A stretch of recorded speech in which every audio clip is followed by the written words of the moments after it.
Welcome to the PP Show, where the D-Gens come to have discussions.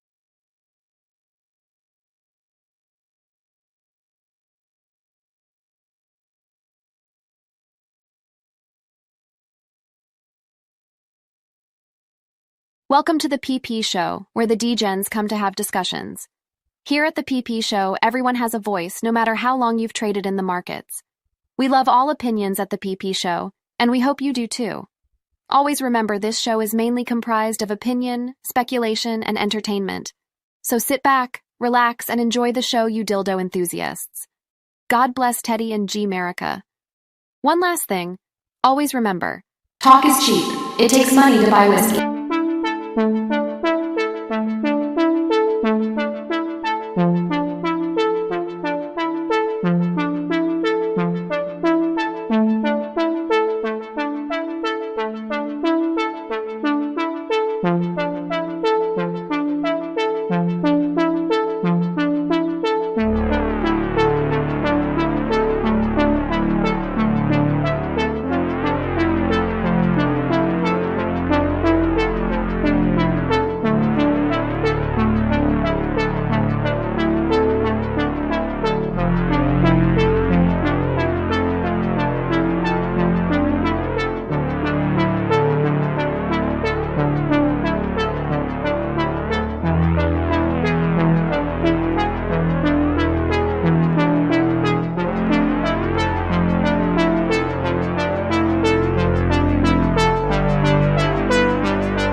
Let me try. Yeah, we just lost 900 viewers. It's all right. Yeah, just wait a second. Let me try. Oh wait, I think we're good. All right. How you guys fucking doing, man? Welcome to the PPShow, man. Great to see everybody tonight. We're having some technical difficulties. All right, we're having a few technical difficulties here, man. Again, I can't see myself on the screen here, but we should be good. Video quality is awful. Yes. I just turned on my. Well, I'm not building. All right, hold on one second, fellas. Yeah, this is what it looks like right here. It's probably because. So I have not 3 bars on. Yeah, I think it's probably the Wi-Fi that we're on. Will it mess it up if I switch it? It'll just lag out for a second. We can switch it, but do you think it's stronger? Yeah. Okay, we can try it. Yeah. Kill TV. I can't because it's so laggy that if I turn it off, we might not be able to pull it back up again. That's fine. Oh, you mean like the TV? Yeah. Yeah, I think Rock was gonna kill it real quick. Yeah. All right, fellas, give us 1 second here.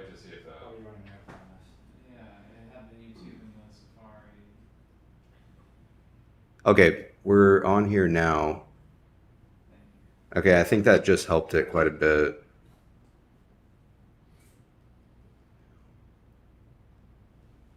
All right, how's the video quality, fellas? Wi-Fi not good, audio good. Okay, you guys got volume? All right, the video quality I think just fixed itself. All right, welcome to the fucking PPShow, fellas. Here we are at Bill Pulte's. Can we say location? Yes, no? My office? All right, we're at Bill's office, man, for the fucking PPShow. Thank you guys for joining us today, man, as we sit in with Bill today and discuss a couple things, man, whether that be tinfoil, Bed Bath & Beyond, and so forth. So welcome to the show tonight, fellas. Again, there's a shitload of people tuning in today. We do have 5.1 thousand people tuning in. So welcome to the show tonight, fellas. Let's get into the legality, and then we'll go ahead and bring in Bill, and we'll start the show. Keep in mind, I am not a financial expert, nor am I a financial advisor, so please seek the avenues to do so, man. You're not going to find it here. A lot of this is opinion, a lot of this is speculation, and a whole bunch of it, man, is entertainment, all right? We like getting together, we like talking about the stock, and that's really all there is to it. So if you like Bed Bath & Beyond, make some friends in the chat, and let's have a good time tonight, man. Keep in mind, any guests who come on the show, man, nobody here is a professional, all right? So if you hear any opinions, you hear any TA, or you hear anything in that nature, keep in mind, nobody here is a professional. We like getting together, and we like talking about the stock, and that's really all there is to it. So today we will be, like I said, sitting in with Bill. Bill will be here in just a moment. We do have a couple guests here tonight as well. Some live, we have a live audience here as well as some guests that will be coming on. So keep that in mind. We will be calling a few people if they have some questions for Bill too. So fellas, welcome to the show tonight. All right, let's jump straight into it. Chat, give a warm welcome to Bill Pulte.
What's going on, guys? Only the Hun, man. Welcome to Pulte's office. Right on. You know, the crazy thing is I get concerned saying what the address is because there's a lot of maniacs out there who hate GME. They hate Bed Bath & Beyond. They hate PP, even though we love PP. Right on. They hate Pulte, even though, whatever. Hey, we love them. So what's going on? Not a whole lot, man. Again, we're here to do a show tonight. We do have a couple questions, but real quick, let's go ahead and get through a couple of these super chats real quick. We got a $100 from OG Trilogy. Everybody donate. Everybody donate to PP. I don't touch a dollar of it. So I'd say anybody who donates at least, let's see how many we get, and then let's make sure we try to answer as many questions as we can, even for people who didn't donate. It says muted. Something says muted. Are they fucking with us? No, we're good. We're all good here. So, all right, fellas, let's read through some of these chats here. OG Trilogy with the $100. Much love to the PP fam. Woods is in with the $20. It says no audio. A lot of people are saying no audio. Are you sure? Are you listening have to audio? Livestream? No, yeah, we're good. I think there's issues on there. All right. All right. Then why are people saying that? Are they just fucking with us? Yeah, they probably are watching they're probably a couple of minutes behind. All right, we got a $500 fucking tip, man, from Crush Orchid. He says, Mr. Pulte, can I ask how many people do you have in the room with you? 1, 2, 3, 4, 5, 6, 7, 8, 9, 10, 11, 12. 12 people. All right, right on. You got 12 there. Low B with the 50. Thank you for hosting the crew today, Bill. The whole community appreciates this. They are a great group who work so hard to help all of us on this journey. Please put this towards someone who needs food or medicine today. All right, right on. Appreciate the love, Low B, and also Rudy Z with the 10. We also got Brass with the 5. Appreciate the work you guys do. We also got a 5 here from James. Pulte made me do it. We also got a 10 here from Samuel. You said GME Bed Bath. What about AMC? Appreciate the love, man. We also got a 10. I like AMC. I mean, I like it as a company. I like the whole community behind it. Just my own opinion. Yeah. I think what they did with Taylor Swift was the most genius thing Adam Aaron's done the whole time he's been there. I mean, she's a force of nature. So I think I was busy that morning, but I was actually going to buy a fuckload of stock. But I didn't. So maybe I'll have to revisit that. But I think Taylor Swift's just going to fucking kill it. And yeah, I mean, my only thing is the only question I ever asked was, why is Adam Aaron selling stock? I just don't like when CEOs sell stock. Mm-hmm. Right on. Is that too much to ask for? No, not at all. Again, everyone who's in these positions should be buying their own company stock. So I agree with you 100%. $20 from Craig, only the young. All right, and we'll get through. We'll get back to some of these tips here in just a moment. Crazy Larry with the 20. Thank you for joining us. All right, right on. So we got a couple of questions. I specifically have a couple of questions for Bill here. So first things first, Bill. Why do you have us here, man? Filming the PP show here physically at this location. I'm curious. I know a lot of people at home are probably curious as well. Why are we here, Bill? Why not? All right. I mean, I don't even understand the question. I don't understand the premise. I mean, I understand you asking it, and you asked me that. I don't know if we can say it, but you and I went to lunch, and we went with another gentleman. Yeah. Great guy, by the way. I like that guy. Not in the way, but I like him. I like him. And can everybody hear me okay, too? I just want to make sure, because I'm not talking in that direction. Yeah. What the hell was I saying? But you asked me that, and it's like, I don't know. Why not? I don't know. I think I was like either laying in bed or something watching the show or something. And I was just like, well, why don't you come down? I think you should do it more often from here. Cool. Yeah, no, I'd love to, man. Again, love being here, man, in the flesh. And we have all the crew here, too. So it's very exciting as well.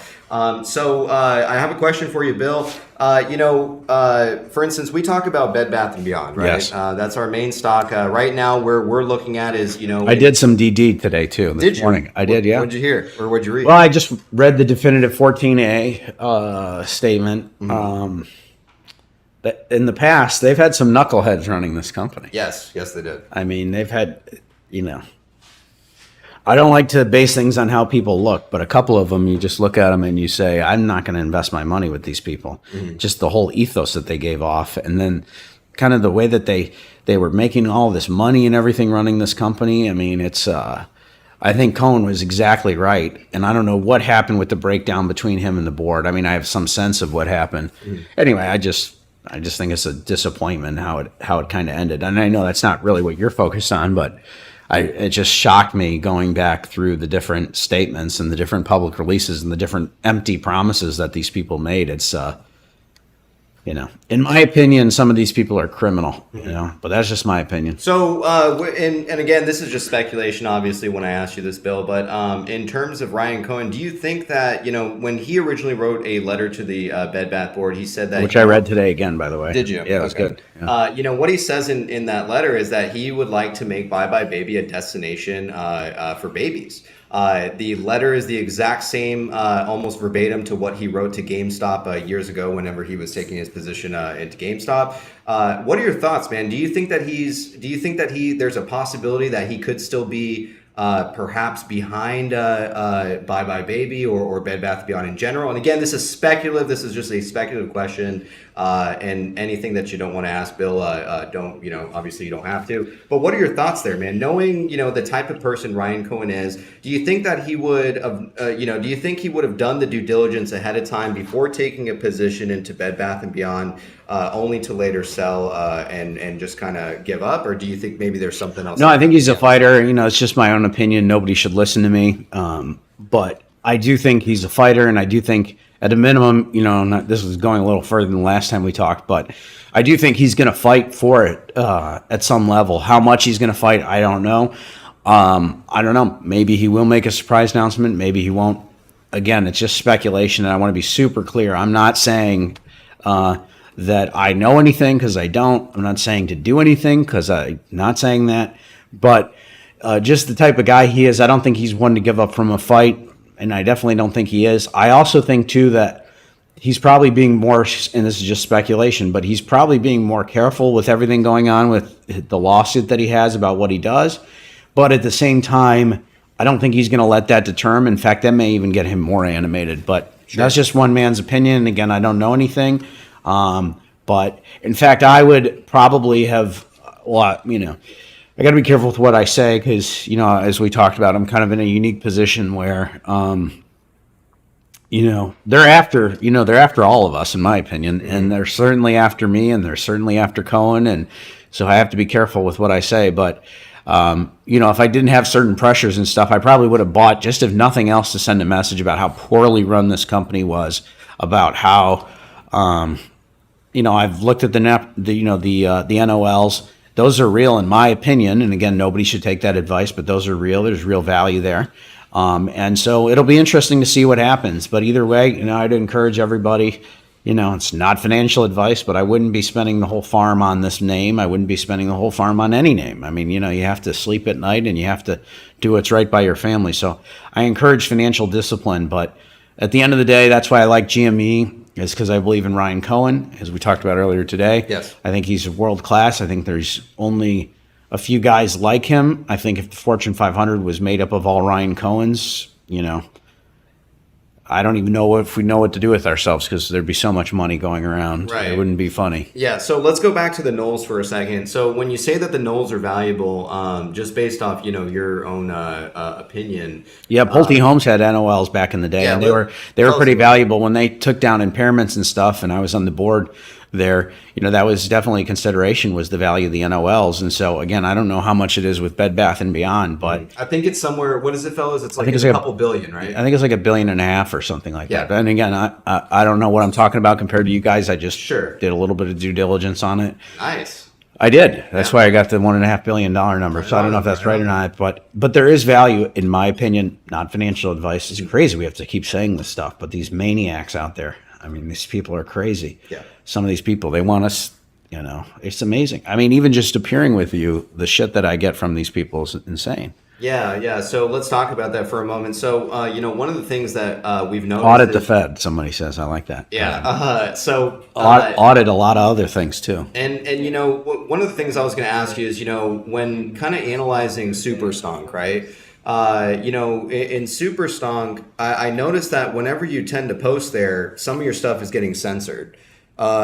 how do you kind of feel about, Reddit being like a platform for people to be able to discuss, kind of all things related to stock and things like that? Well, I love Super Stonk, and I've gotten along with a lot of the moderators, and they've treated me well compared to other people. But I would just say, generally speaking, I'm not in favor of censorship. I think that, what happens when you try to shut people down. I mean, I even had, as you know, somebody trying to get a gag order on me recently, which thankfully, the judiciary system was not a fan of, to say the least. But usually when people are trying to gag you or trying to censor you, in many ways, in my opinion, they are trying to hide things. And so whether it's Reddit, whether it's Twitter, whether it's Facebook, Instagram, I am not a fan of censorship. It's I think it's a bad thing. I think it's a bad thing for this country. I think that's why this country is really fucked in some ways. Yeah. And, I'm trying to do my small part. And I think guys like Ryan Cohen are going to help solve it. So, I mean, I'm really excited, too, for the next generation, because I think there's going to be another cast of Ryan Cohen's. It's just like, how do we duplicate this guy? How do we clone this guy? Right. All right, fantastic. So real quick, I'm going to give a couple people a call real quick because they do have a couple questions for Bill here. A call? What do you mean, like on the phone? Yeah. Like okay. On the phone. And also, you can ask me whatever you want, like I told you. Okay. Yeah. Actually, speaking of that, so what's up with the fucking cigar tweet? Are we still? Can we know what that's about now? No. Okay. And do we have? I was told I cannot talk about that. At all? No, not the cigar one. All right, we'll go ahead and move on from it, fellas.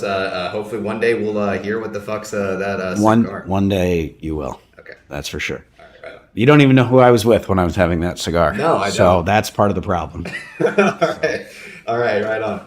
All right, so real quick, I'm going to go ahead and give a call to a couple people that did want to just ask Bill something real quick. We'll be brief, and then we'll go ahead and take it over to ABC next. Again, we do have a couple people here backstage, man. So ABC, Plur, we do have Rock Solid, Travis. How many people do we got in here right now? And also Kai. We got 6,000 live viewers. I just say to everybody, too, who's joining from my Twitter feed, we'll be giving away $2,000 today.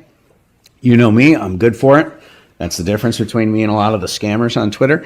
And I'll be giving away another $1,000 if we get to 10,000 concurrent. So wow, look at try that. to jump that. Yeah. All right, right on. And if everybody could do me the favor while he's talking, because I like to get him interrupted and throw him for a whirl. He tried to, I tried to throw him for a whirl earlier today. Mm-hmm. Just donate a lot of money to him right now. And anybody who donates $500, I'll guarantee that you can meet me, and we'll probably pick a handful of people who can't afford that too. So anybody who donates $500 will to him can meet me for sure, and then we'll pick a handful of people who can't do that already. All right, right on. That sounds. I don't know what you get for meeting me, but you can meet me. All right, there you have it from fucking Bill. Let's go ahead and give David Simpson a call, man, and let's see. He got a couple questions for Bill here, so let's see what's on David Simpson's mind. Let's go.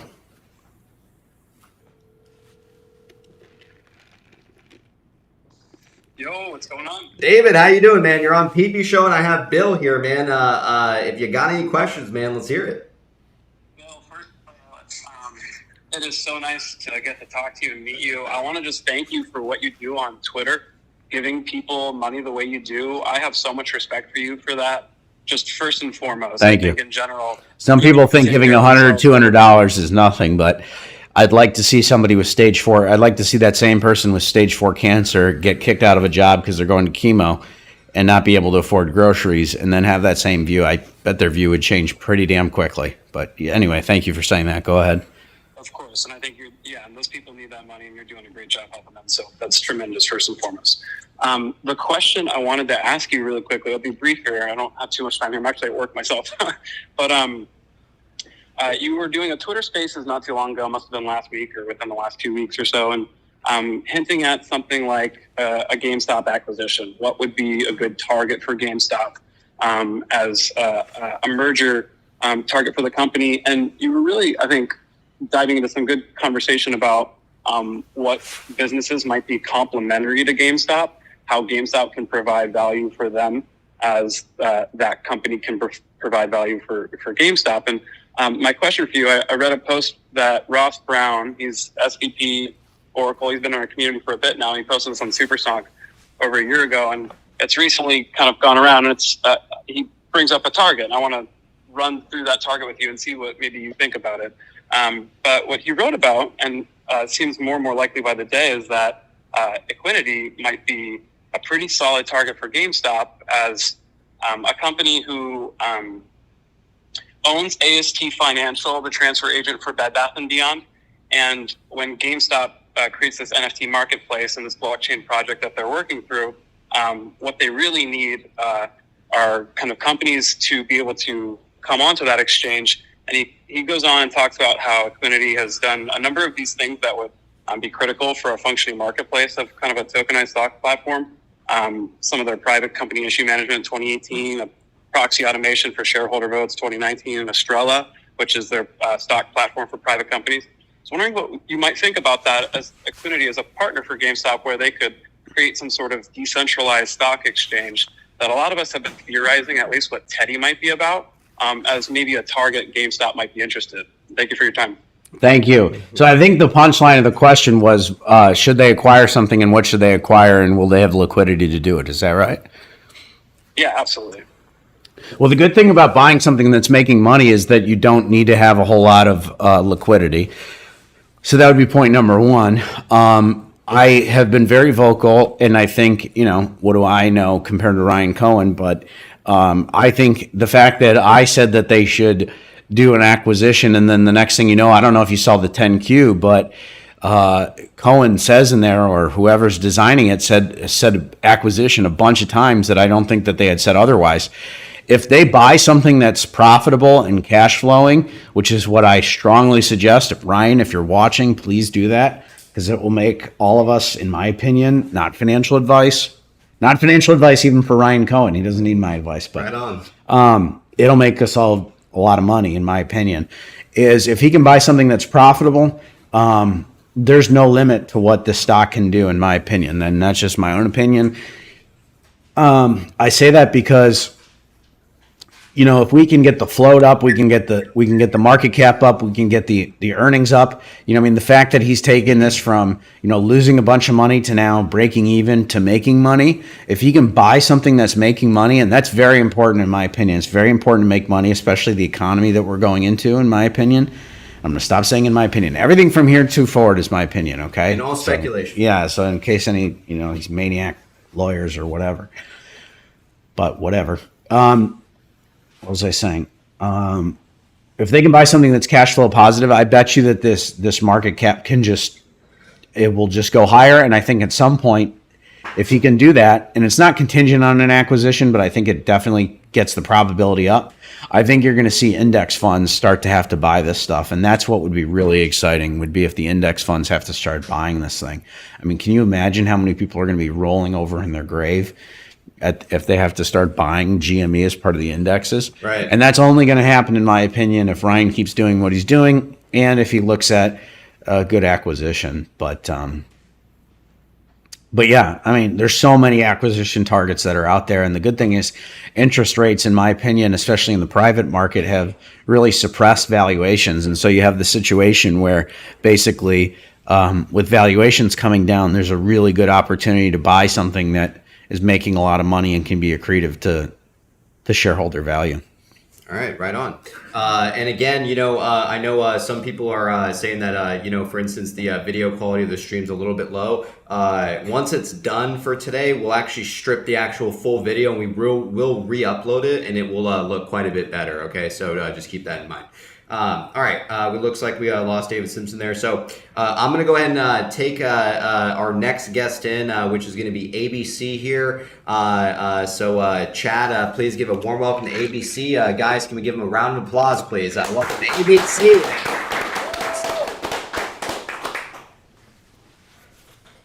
What's going on, ABC?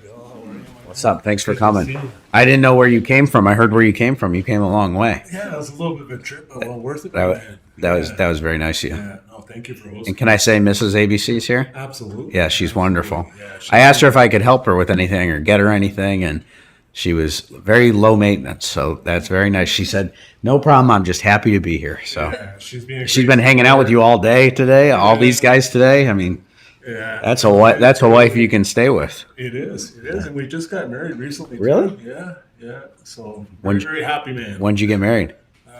July 29th. Wow. So just a couple of months ago. And they say behind every good man is a better woman. That's for sure. There she is. So Anyways, pleasure to be here, brother. Listen, I'm a boomer. I just got into the market for the first time, in January, PP? Yes, sir. Here, get close to the mic, they I said. reached out to PP way back in January and I said, hey, dude, this is the first time in the market. And my son walked by me one day when I was on the computer back in January. And he walked by the computer and I said, son, what's this? Bed Bath and Beyond. He says, oh, Dad, that's a meme stock. I said, well, what the fuck's a meme stock? Mm-hmm. And he says, it's different, Dad. Look into it and invest in it. So I took my son's advice and threw a few bucks at it. And then I ended up reaching out to PP. I started to learn a hell of a lot, my man. And I guess my first question for you is, what I've gotten into and what I've seen in the past 9 months is fucking wild. It's a really wild trip. And my question to you is, what's the biggest problems in the market today? Like, what is going on out there? Because from my prejudice or understanding before, I thought the stock market was for the retail investor to take their hard-earned paychecks, invest in a company they believe in. Yet what I'm discovering underneath is not necessarily, it's not really a transparent system at all. No, I think it's a corrupt market in many ways. And I think that you have a lot of people making a lot of money. And so, show me the incentive, I'll show you the outcome. And you have a situation, I think, where, the incentive is these guys, they like the system the way it is. And I think that as long as they're kept doing it, they're going to keep doing it. I mean, how laughable was this the other day? Some bank or some investment bank or some payment for order flow company, don't quote me on it, but they got like some $6 million or $7 million fine. I mean, that's a fucking scam. That's not even a parking ticket. You know what I mean? Yeah. So as long as that keeps happening, I don't see it changing anytime soon. The only thing that can change it is us and numbers. That's the only thing that can change it, in my opinion. And I think it will change, That's pretty much my second question for you is, what can retail investors do to exactly what we're doing, and not buy into the mental prison that everybody's in. Everybody says, well, why are you guys doing this video stream today? Or why are you guys coming here and doing this or whatever? We need to be doing more of this stuff. I mean, it's crazy that we've just, why can CNBC and Bloomberg and Fox, why do they get the airtime? We get the airtime. We the people. We are the people. Let's have more of these streams. Let's figure out how to get more people in here. I mean, that's why I'm juicing it on Twitter and stuff like that. It's like, we need to get more people to do it. And so at some point, another Bill Pulte will come along, and at some point, another social media star will come along. Not that I'm a star, but I'm saying, somebody like a Mr. Beast or somebody who's focused on stocks or something, and they'll be able to disrupt the SEC and stuff like that. But in the meantime, we just need to, I think, unite. And that's why I'm a big fan of people not fighting each other. AMC, Bed Bath & Beyond, GME. That's why I was happy to talk to people with Bed Bath & Beyond, is because it's like GME people who are upset that we get along with other people, in my opinion, are subscribing to the mental prison that they want to keep us in. And we need to break out of that prison and unite together if we're going to solve this thing. I mean, we are up against incredibly wealthy people with the best law firms, with the best accounting firms, with the best lobbyists, with the best access to information, right? With exemptions, in my opinion, to laws. You're not going to beat that by, in my opinion, beating the shit out of each other over different stock tickers and stuff. I mean, this is going to require millions, tens of millions, maybe hundreds of millions of people, in my opinion. Yeah, no, exactly. Thank you. And that's where I've kind of really taken an active role with the PP show, because I do believe a message has to get out there that there is, a lot of corruption behind the scenes. There's a lot of mimicry and, the dark pools. I mean, I was starting to see statistics where almost 90% of all the investments made are being put on a dark pool out there where we can't even track to see, how our investments are working. There's a lot of hidden agenda behind the thing. So, well, and they use these things, and it's a great term called confusopoly, and basically they confuse things. So they, you have dark pool, you have order flow, you have delta hedges, gamma hedges. In my opinion, these are all, label conventions that they use to try to confuse people. Because if you can keep people confused like they try to, then you can manipulate them. And so that's what I think is really what's going on. So at some point we got to simplify it. And that's why I think just even having this conversation and stuff is important. And the division that you're seeing between, say, the AMC clan versus the GME clan versus Bed Bath and Beyond and all these other, there's about 117 to my knowledge that are in something called a basket out there that are being short seller or seller boxed or attacked with naked and synthetic shares out there. How do you bring a community together when there's already such division? It's almost like they've become tribal in a sense, and they're not even seeing the deeper understanding of what's going on. How do you collectively bring these people into the fold? It's all right to have your individual investment. I mean, if you love AMC, invest in AMC. If you love Bed Bath or GME, for sure. But that division is what really complicates it for me. I agree. That's why I told PP yesterday at lunch. I said, you should be promoting some of these other movements that are out there that are ancillary, because until you lead by example and say enough with the hate and that kind of stuff, this stuff will never come together. So I'm just trying to do my part, with my following, and, So we'll see where it goes. You, my man, Yeah. What do you consider to be the top 5 CEOs or companies out there? Which ones do you look up to and hold on a pedestal and say you're doing it the right way? Well, the CEOs are different than companies, obviously. Yeah. So I say that because GameStop traditionally, I think, was poorly run, but now you have a great guy in Ryan Cohen, and so that changes the dynamic of the company. But I think Ryan Cohen's even better than GameStop, in my opinion. So that's why Ryan Cohen's so important. So I say Ryan is probably one of the only ones who I truly admire that are out there, that are part of what I consider to be the big public companies. I mean, you have some of these Fortune 500 CEOs who are better than the others, but that's kind of like the tallest of the midgets in some ways. And so it's one of these things where I just hope and pray we get more Ryan Cohens. And I think the fact that social media is very democratizes things, I think that eventually we will get more Ryan Cohens.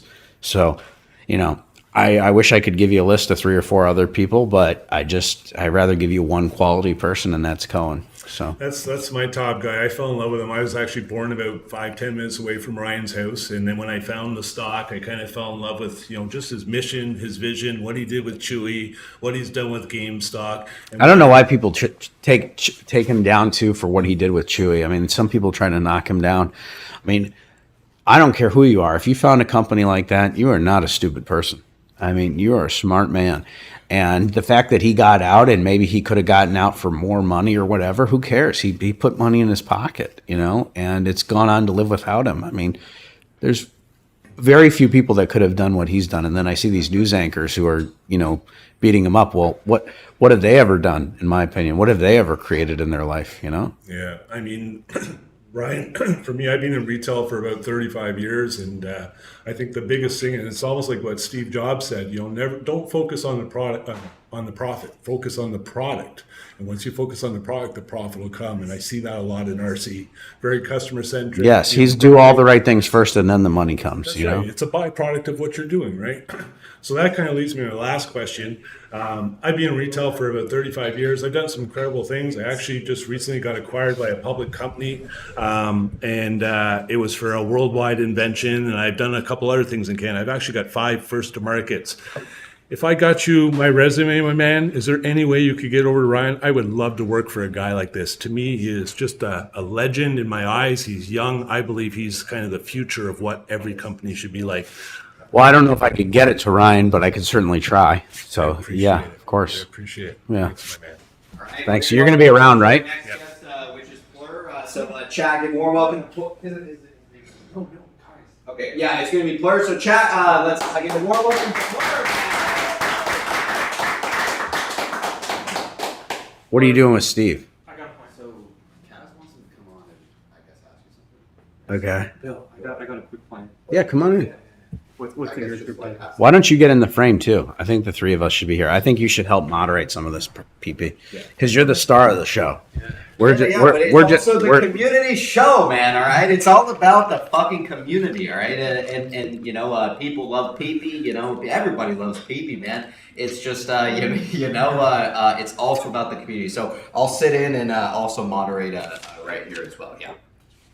and then we'll be giving away our first, let's give away $500 right now. So put your name in the chat, and then Steve, if you can find somebody in the chat, we'll announce who that is, and then I'll DM you later tonight.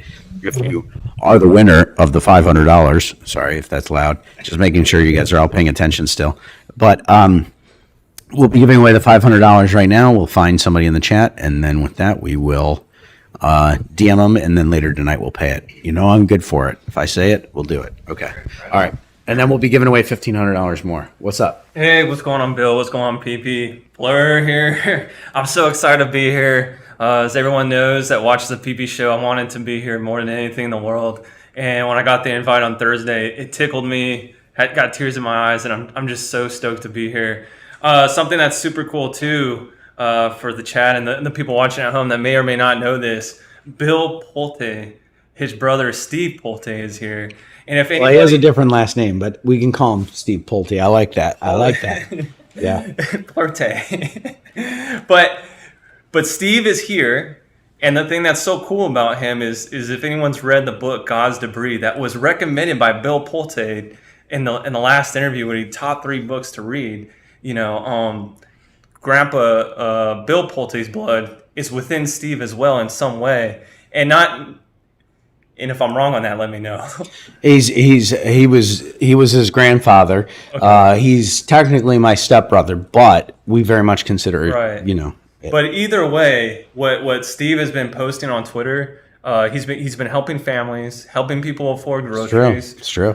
For me, I kind of mentioned on the show before the way I was raised. I don't have any current tattoos because I was raised Roman Catholic, and in our lives we just go through different things, and our faith goes up and down. And Steve has been posting a lot on Twitter, like, hey, post a picture of Mass, post a picture about to go to church, pray every day, God is king. Again, I'm not trying to be a missionary right now. I'm just trying to share, like, Steve has actually affected me in a positive way. And so essentially coming onto the show today, I got everybody here that's a gift. And Steve, I'd like to give you a gift. And essentially, yeah. Come on in. So essentially what it is the Pulte and the team have supported veterans in the past, and no one can really see this. So essentially what it is, it's the Archangel Angel fucking kicking Satan's ass or whatever. Yeah. So it's a coin, and I just want to share this with you. Appreciate it, man. Yeah, and it's essentially a challenge coin. So here you go. It's an honor. Love it. And then at the same time, I got a challenge coin for Bill. And it's pretty freaking sweet. That one's cool. How do I get the one with God kicking Satan's ass? I can actually send that one to you later. Because we need more of that. And then on top of it, I said in the past that I'm a huge fan of General Mattis. And here's 1st Marine Division, no better friend, no greater enemy. And PP, I'll just hand this to you right now, and then for everybody else that's here, I got it for them. I love it. Thank you so much, man. I appreciate that. Man. Yeah. Appreciate it. Right on. Awesome. Yeah, and Steve, thank you so much. Would you like to? Sure. Here, you want to sit down? Yeah, we Here, Steve. Yeah, sure. Steve, I'm used to standing up anyways. Just push the thing back, and then we can all sit down. just use this mic. Oh yeah, Porter used to standing. We're good. Okay. Okay, let's get Bill. We get What's up? over here? All right, perfect. Here we go. All right. Anything else you want to add, Fleur? Well, obviously, I have more because I took a ton of notes. Okay, go ahead. Well, just in general. Okay, sweet. Yeah. It's your show, baby. Sneak in here. Can I move to the right? Yeah. Close to the microphone? Let's fucking Oh go. man, Sorry. Watch my language for the viewers at home. No, fuck it. Say whatever the fuck you want, man. Got it. So, okay. This is kind of like icebreaker type questions, fun questions to ask to start with. So something that I've been wondering for a long time, Bill. Patrick Burns mentioned it in a 2002 YouTube video. He talked about alternates online. He said as early as 2002, there was high executives having alternates online on like the message boards and like starting stuff, whether it's white hats or maybe more on the bad side of things against retail, as one would say. Do you yourself, have you ever had an alternate account, or are you currently have any like social media alternate accounts? And if by chance the answer is yes, have you talked to any of us before on that account? No. That's a great question. No, it's a great question. I do have a funny story about Patrick Byrne that I should share with you off camera. I don't know. But, yeah. We can do it off camera. That sounds good. Yeah, that's interesting. Yeah. I spent some time with him, so Wow. yeah. Yeah, he's an interesting guy, that's for sure. I believe it. Plur, you have any? Oh, of course, I got a lot more. right, let's hear Until you tell me to stop. All right, so I'm reading the chat. We'll get to you guys in 1 second on the $500. And by the way, anybody who wants to donate $500 to PP, I will guarantee you can meet me. I don't know what you get out of it, but So you can far, definitely meet me. 5 people who've donated Wonderful. $500. Let's go. Yeah. Let's That go. is- right. So let's get that up to at least 5. Okay.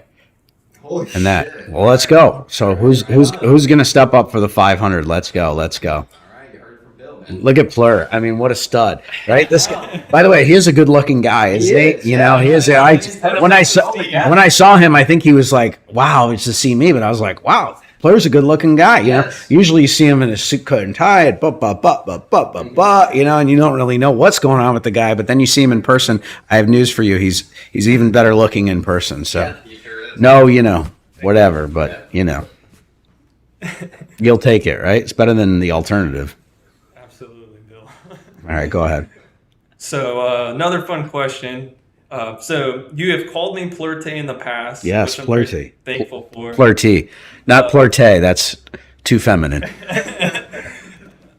I love feminine, And then similar to a not for you.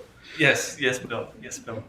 Similar to a thunderous queefer you have asked in the past. What? Sorry. Squeaker is a fan of Plur's. You know, Oh, okay. Five. You know, Thunder Squeaker with the 5. Where's Plur? You know, it's always been the thing for Okay. a long time. Okay, I'm trying to follow along here.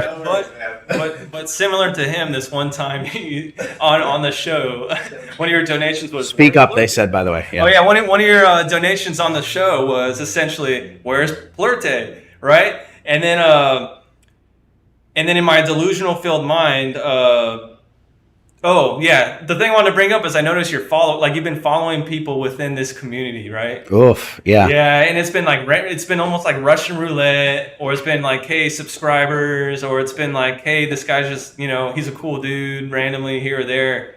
I noticed that I just so happen not to be followed by you, but I don't follow you right now? I don't think Are you- I would love it. Okay, well, maybe I'll do that. But the next question, We'll see. What does the chat think? Let's let the chat decide. Type 1 if you want Bill to follow. Or 2 if you want to, and protest not, because you didn't bring this up or call me out on it until on stream. There you go. So- 1 for yes, 2 for no, man. Let's see it. the actual question I had though, Yes, go ahead. was whether you follow me or not. Do you at least see my tweets? I see a lot of your tweets. I like a lot of your tweets. You already know the question. You already know the answer to that question. I think you're trying to bombard me to follow you, and I hope everybody says 2 in the chat just to fuck with you. And if everybody, 1 and 2s. Okay. 2s in there too. thank you guys. Give me all 2s. Let's drown them with 2s. And by the way, if we get drowning with 2s, I may end up following him anyway. But just drowning with 2s to send him a message that it's fucked up to bombard me right now. Steve, can I get a 1? Sure. 1 for me. Brotherly love right there. There you go. Okay. May I continue, Pete? Yeah. All right. Thank you. Of course. So something I learned throughout time watching interviews of you on past via YouTube is it turns out you're an aviator. You were a helicopter pilot. And the thing that's so cool about that to me is you deal in the pretty much reconnaissance realm of helicopter piloting. Situational awareness, yeah. Absolutely. I just want to share with you, this is another icebreaker, some old aviation jokes, right? And Okay. you probably heard them all, but I'm going to share them so the chat gets it. So here's a quick joke for you. How do you know when a aviator's in the room? He'll tell you. Oh, really? That's funny. I didn't tell you I was a helicopter pilot. I'm not stalking you, but but when you watch YouTube videos, they just keep rolling, and then there's an interview out there that it just came out. That's funny. Here's another one. What happens to a bad airplane joke? Sorry, say that again? What happens to a bad airplane joke? I don't know. You tell me. It crashes? It never lands. Ah, that's good. That's good. Okay. Now, not only I need a beer. You got a beer? Yeah. For more of these jokes, I need a beer. No, I'm just kidding. just one more. Maybe One that more. would be fine. I don't know. I think I've got no. I'm just joking with him. I don't care. He can do this all day. But I do. I would. But I would like a cocktail. Yeah. Okay, I can move subjects. No. Keep going. I was just fucking with you, man. You got to be able to take it if you give it. Yeah, no, this is. It is the PP show. You got to be able to give it and take it. Yeah, this is like those times where PP's like flirt. Nobody got that, I guess, but that's okay. Because a lot of times on the PP show, what he does that's perfect that I love is like when Plur goes too far in the notebook, he's like, "All right, next caller." That's funny. All right, let's wrap it up. All right, what else you got? All right, so And then I got to pick this $500. Steve, did you find somebody, or can somebody find somebody that we can give the $500 to? all right, so enough with the jokes. Find somebody and just tell me their name, and then I'm going to DM them it. Okay, go ahead, All right, Plurty. okay, so as you know by now, that I'm a fan of the book, The Home That Bill Pulte Built. Yeah, let me go get one for you. There's one on my desk belt.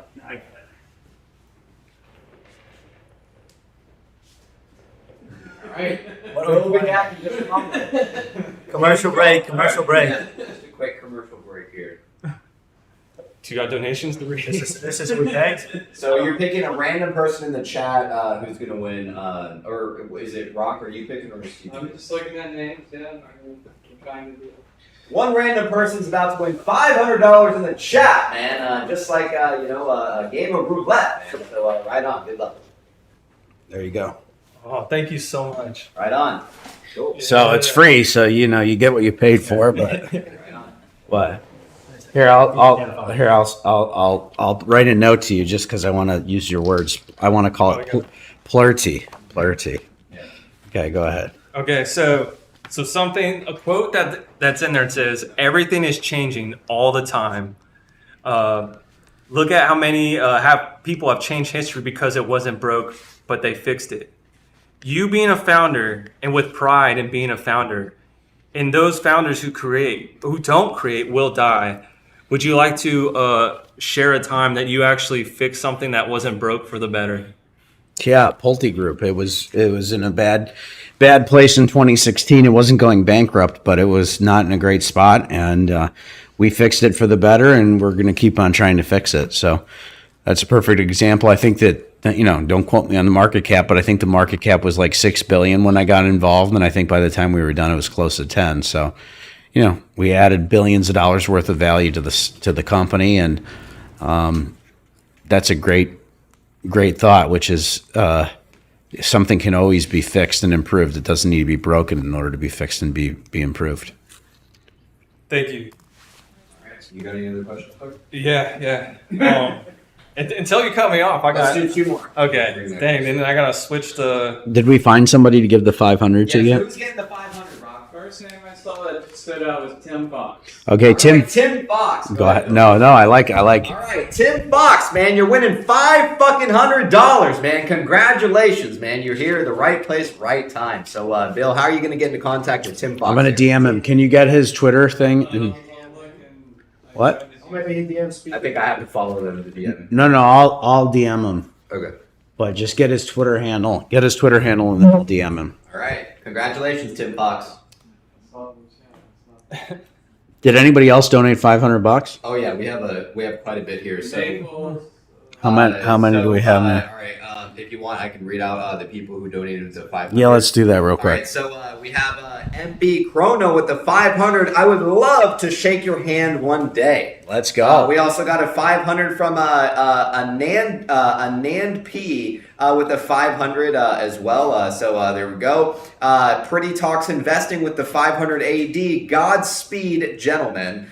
We also got another 500 from Mapples. I'm in. Right on. And then we got another 500 here from Crushed Orchid at the beginning that was asking how many people were in the room. Pratkin as well with the 500. You guys know who Pratkin is as well. Looking forward to changing the world in a meaningful way with you, Bill and team. We also got another 500 here from Richard Faith. The places you go, the people you meet, and the books you read Bill Pulte is a life-changing. Bill Pulte is a life-changing meeting. I'll take that offer all day. That was from Richard. And then we also got another 500 from David. Legendary. Looking forward to meeting you, Bill Pulte. We also got DJ with the 500. Only lets me spend 500 a day. I think I already sent 10, so he sent another 490. So that is another person who will be meeting Bill as well. And then Jojo Mojo Co with the 500 as well. Would love to meet Bill. And we actually just got another one just now. Micah with the 500. I'd love to meet Bill. So you got. Let's go. How many do you got? Recounting it. We have 1, 2, 3, 4, 5, 6, 7, 8, 9, 10. Let's 11. go. All right, great. So let's get that to 20, and I'm only going to allow it for the next 10 minutes. So if you donate $500 in the next 10 minutes, you can for sure be eligible, but we'll cut it off after that if that's okay. So, and all the $500, every $500 will go to this man because he works his ass off. He's pushing for a great movement. He deserves it. He's got a lot of talent. He doesn't even know how much talent he has. But we're going to try to work hard to get him to know how much talent he does have. And so we'll give him $500. Anybody who donates $500 will be able to donate. We'll be able to meet me. And then what we'll also do is we'll pick a few other people randomly who donate too. They don't have to donate the 500. But if you for sure do 500, you for sure can meet me in the next 10 minutes. So let's bombard the chat. All right, there you have it. You got 10 minutes, according to Bill, to donate $500 if you want to fucking meet him, fellas. So keep that in mind. And you get to meet PP too as part of that. So all right, yeah, sounds like a fucking plan. we'll do another show here or something. Absolutely, yeah. Sometime in the winter when it's because we're in Florida, so people can come down here. But 10 minutes, 9 minutes now, if you want to do it. So the clock's against you, fellas. All right. look at this guy. Where's the tie? Yeah, where's the fucking suit? Yeah, go get a suit on, bro. Do you got one? Yeah, I do actually. I'll change it too. Yeah, and a tie, I would love one. dude. Like, You should just stand there the whole show. I would love to. Yeah. Put those guys. by the way, I'll follow you on Twitter. Oh, thank you. Yeah, no problem. That means a lot to me. Cool. Thank you very much. Even though you tried to bully and bombard me in front of Yeah, that's fucked up. 20,000 people. Go ahead. Yeah. Since you're telling me to essentially wrap it up, I guess my next question, I'll just go straight to the tinfoil. Yeah, go. You ready for it? Yeah. All right. Just get close to the mic so they can hear you. I'm trying to read the chat here. Yeah. Can you Another hear me? 500. So we got one more person meeting with us. 8 minutes left to donate 500 to come meet us. So, as folks know, the so-called birthday of Teddy is March 17. So 317. I've been seeing those numbers come up quite a bit in the last 6 months. Something I'd just like to share with you. There's a Mr. Beast video that came out. And he said, check on your Twitter. He said, check out the new video. Essentially, they checked like dynamites on roller coasters. And they blew a bunch of stuff up. Something I found interesting on that video was at a minute 47, 147. There was at that exact moment there was fireworks. In any time there was any type of explosion, it was at these points of time. At minute 333, that's the first climb of the roller coaster. Think about that. And then there was a second coaster with dynamite attached to it. At minute 417, it was climbing. Does that mean a second climb for maybe something in the future? I don't know. And then at 714, explosion into a safe that blew up. So they blew up a safe at 714. And then at the very end, 1333, Mr. Beast and the guys were like, we're keeping the Lambo. So all these crazy things happened at 147, 714, 333. So that's just one example. Then there's this other time, around the time during your poker tournament, and I titled it, Oh, now you guys are going to be shit for folding the queens. Folding the fucking queens, man. You fucking. I even told him at lunch. I said, Bill, why the fuck did you fold it, man? I don't know, man. But everybody keeps asking me. I was at the wedding the other night, and this person comes up to me. I don't even know this person. They say, why'd you fold the queens? Yeah. And they're like, I follow you on Twitter, blah, blah, blah. I saw you fold the queens. Because the person next to me, I think it was Brandon Marshall, the NFL guy. Okay. Yep. So anyway, I knocked him out, by the way. Brandon Marshall. Yes. By the way, ironic that his name's Brandon Marshall, isn't it? It's weird. And I'm dealing with these knuckleheads, Brandon Jones and Ryan Marshall, and then I had to take care of Brandon Marshall on the poker table. If God doesn't have a sense of humor, I don't know who does. But anyway, so I thought Brandon Marshall was going to be competing with this guy. And by the way, Brandon Marshall's a very nice guy. I guess he played for the Broncos and all this other stuff. I mean, he's actually a really nice guy, in part because I beat him. But no, I'm just kidding, half kidding. But what was I going to say? No, he's a really nice guy. So I was concerned that he was going to, I think it was him. It was somebody who was after that. And I was concerned that they were going to try to go toe-to-toe with me. And, to that point, I had made it so far that I wanted to win. I mean, it was like 90 other people. These NFLers and these NBAers. I sat next to some other guy too. He wasn't much taller than me. And I said, how the hell are you in the NBA if you're not that much taller than me? Because I was the shortest guy ever in the NBA or something like that. Yeah. So, anyway, I don't know why we're talking about that. But, But why the fucking fold? I mean, you're fucking already sitting there. You're already in. Because, Why not just fucking, fuck it. delayed gratification. Delayed gratification. And on Twitter, you replayed it 3 times, and on the 3rd time, you actually said, "This is my favorite moment." Again, back with the 17th. Everything. I don't know. The number 3 is powerful, and so is the number 7. Steve, you have to go here in a minute? I gotta go. Okay, why don't you tell me your favorite story about our grandpa? Just because that way you hear all of them here. Yeah, that's a great story. So it's funny because Bill and I always say Grandpa Bill to us was just a grandpa, and it was hard to kind of reconcile the fact that he was built this mega company and gave away all this money. To us, we'd go just have dinner and play cards, and that's kind of what it was like growing up. I just also remember Bill being super involved with them growing up, more so than any other grandkid, pretty much any other family member, really. I think Bill Sr., our grandfather, really viewed Bill like a son. So for me personally, there was a really funny story. He was just always, I don't know, I'm trying to think, what's a good funny story? Or just your favorite thing about him. Yeah, one of my favorite things about him is just a humble man. I forget who told the story, but there was this really funny story. He was coming out of church, and our grandpa always used to wear these goofy looking sweaters, way oversized sweaters. And somebody came up to him outside of church and asked him if he needed a ride home because they thought he was homeless, which is ironic because he built so many homes. So, he's just a funny guy. But.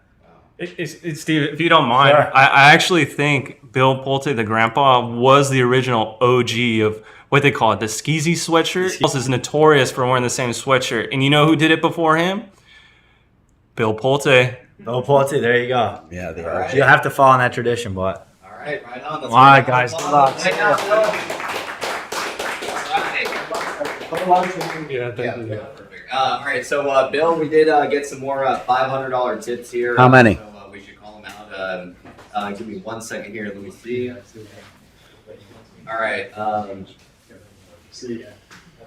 right. So it looks like Steve. Bromwell with the 500. Bill, please donate this, or better yet, buy some Bed Bath Q to set an example to the GME enthusiasts. From Bromwell. 500 from Alfonso with no note there. Appreciate it, Alfonso. We also got a 500 from Sun Devil Road. Unwavering conviction. Right on, man. We also got another 500 from JP's Massage Therapy Center. Right on. Someone's in there on their boss's account. 500. We also got an SP with the 500. Let's go. And then how many do you got more? And then let's get the 500s in. Let's get the 500s in. Onerio's with the 500. Always down to meet a helicopter pilot. Right. Let's go. Come meet us. $500. Send it to PP. $500. With the 500 as well. Appreciate it, Elizabeth. Then we got another 500 from Michael C. Appreciate you all and keep up the great work, PP. Let me count out how many more we have here. Hold on 1 second.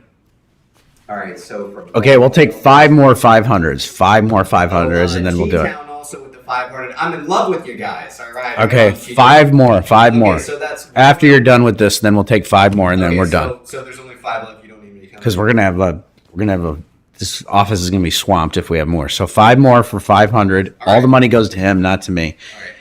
Do they have a time limit or what? For the 5 more, just the first to get in 5. All right, first to get in 5. Left to donate 500 according to Bill. Gets to meet Bill and PP, man. So right on. Say it again. So the first 5 people, according to Bill, too close, who donate 500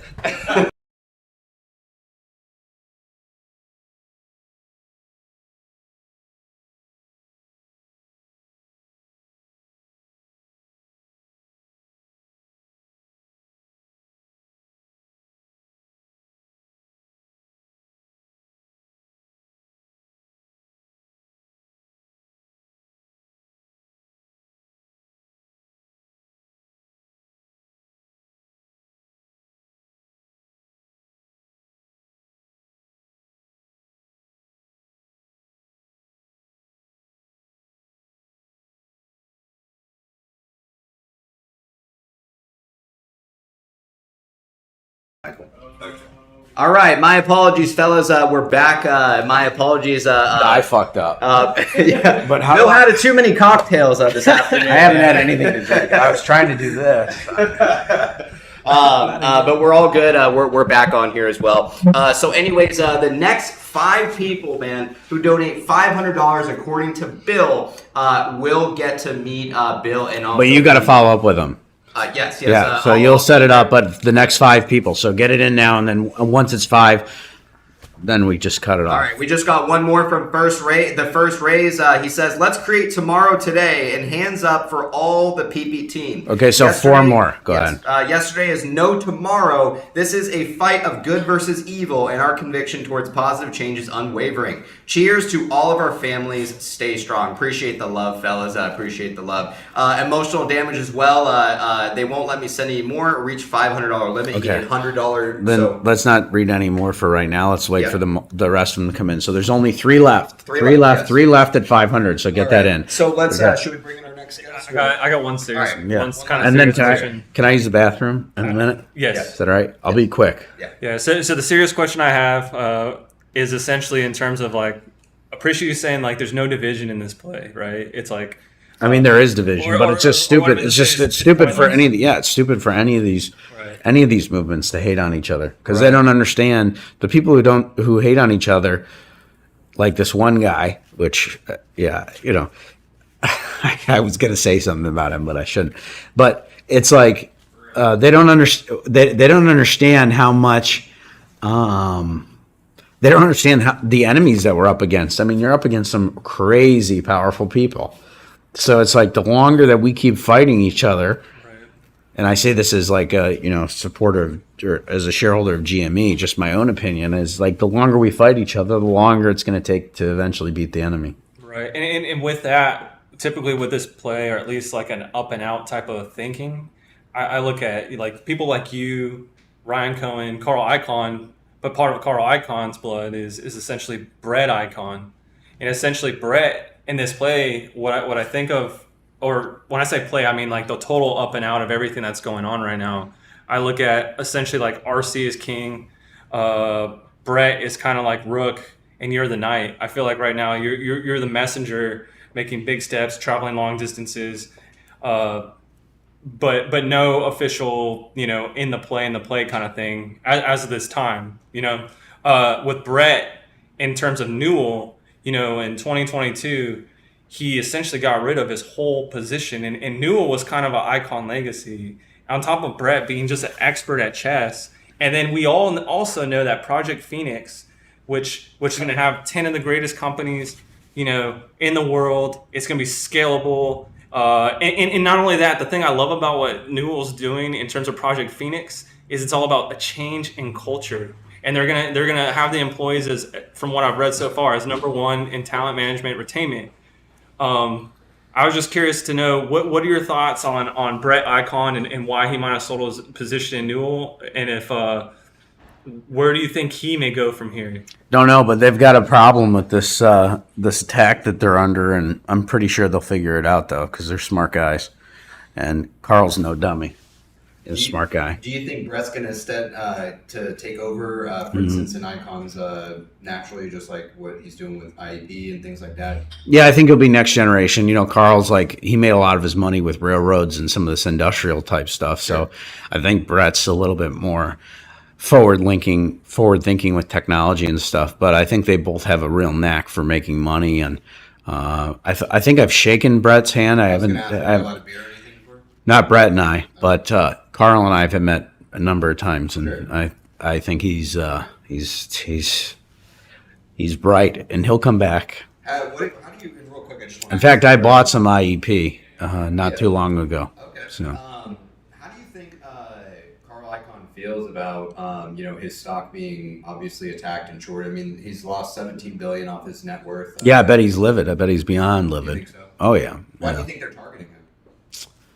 Don't know, but he's the guy who has, whether you like him or hate him, he's the guy who's fought the system for a long time. And he talks about these corrupt CEOs. He talks about bad CEOs, and he's fought a lot of guys. So he's made a lot of enemies. Right. So, after that many years, it's not surprising that he's got a lot of enemies. So he's got a lot of enemies, this guy. Right on. I'm gonna use the restroom. All right, But sounds we're gonna hang out later, right? You're still around. Absolutely. Okay, don't leave. Bye. And I'll still follow you on Twitter. All right, let's get a round of applause for Corner. We're going to let Bill use the bathroom, and then we'll move on to our next guest, all right? Right on. All right. All right, so it looks like we reached our 500 people, our $500 in tips in courting. Don't announce those yet. Okay. Say there's two more. Two more. You want 2 more on top of it? 2 more for 500 and then cut it off. But don't announce the names or don't say the names until. Okay, so you want 2 more on top of it. 2 more on top. All right, so Bill says he's allowing 2 more on top of the 500. So again, these are Bill's terms, man, not PP's, man. You know, if you want to donate, you want to donate, man. You know, again, here at the PP Show, you'll never find any financial advice here. Again, you know, we just like getting together. We like talking about the stock, and from time to time, we like to talk shit too, man. You know, so again, just keep that in mind, man. You know. There's never going to be any financial advice here, so just keep that in mind, man. So, right on. All right, so you sound distant from the mic. Yeah, my apologies, fellas. We're just waiting here for Bill to get back from the bathroom, so just sit tight and just wait a second, fellas, all right? Someone said YOLOing on IEP now. Right on, man, right on. Yeah, you know, I like IEP as well. Again, Bed Bath. You know, the show what we primarily talk about, you know, is Bed Bath and Beyond. But again, we like talking about IEP here as well, and also GameStop as well. You know, me personally, I was one of the very early people who bought GameStop at $80 and held it all the way up to $500, man. You know, again, this market is just sometimes it's unpredictable, man, with what can happen. So. All right, so we're waiting for our next guest here. Why don't we go ahead and bring Michael on as well? So, Chad, please give a warm welcome to Michael, man. All right, Michael, how you doing, man? Good. Yeah, have a seat. I thought we had another chair here. Yeah. I think That's Bill's chair. Oh, wow. Excellent. All right. Right on, man. Good to see you, Michael. So what were some of the questions, man, that you plan to ask Bill? Or if you want to wait before we ask those questions, what are your thoughts as of lately with the stock, man? Again, Bed Bath & Beyond, they've been telling us for a long time, you know, that we're not getting, you know, equity's not getting anything. You know, we're essentially, a lot of our community is feeling like, you know, we're calling their bluff. You know, we think that the NOLs are valuable. And we do believe that, again, that those NOLs have some value. And like Bill says, NOLs do have value. What are your thoughts, man, with some of the stuff in terms of dockets that we've been seeing as of lately? Let's hear it. And then we also have those $500 tips in. Once Bill gets back, we'll call those out. But what are your thoughts, Michael, on some of the stuff from that we've been hearing about?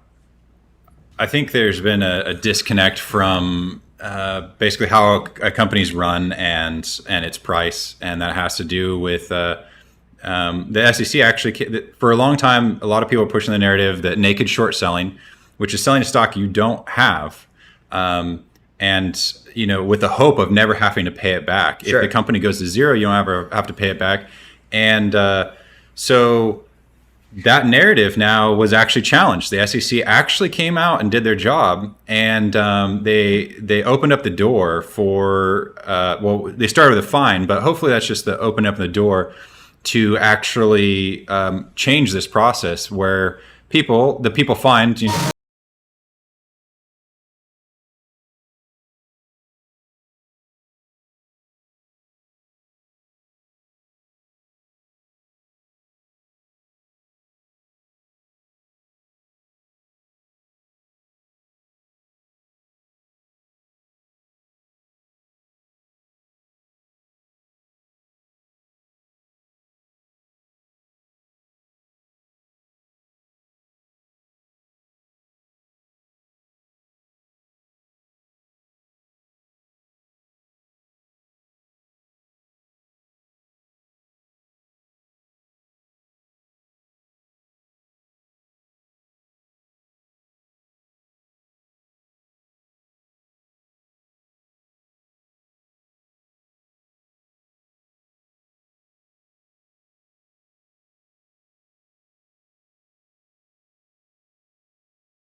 Literally scared the shit out of me, Bill. You thought I was going to the bathroom like for a long time. I was just getting some ice cream. Yeah, you came back with ice cream. Fantastic, Yeah. man. Yeah, right on. I was like, man, I'm hungry. And I looked in the fridge. There was nothing in the fridge. And I was like, damn, I think I ordered some ice cream. There you go. So- Well, yeah. My favorite book, actually, that What's Ryan that? Cohen wrote, it's called Teddy, and they like ice cream too in that book, which is I hope you don't mind him eating. no, go for it, Eating on your stream. I haven't had, I don't think.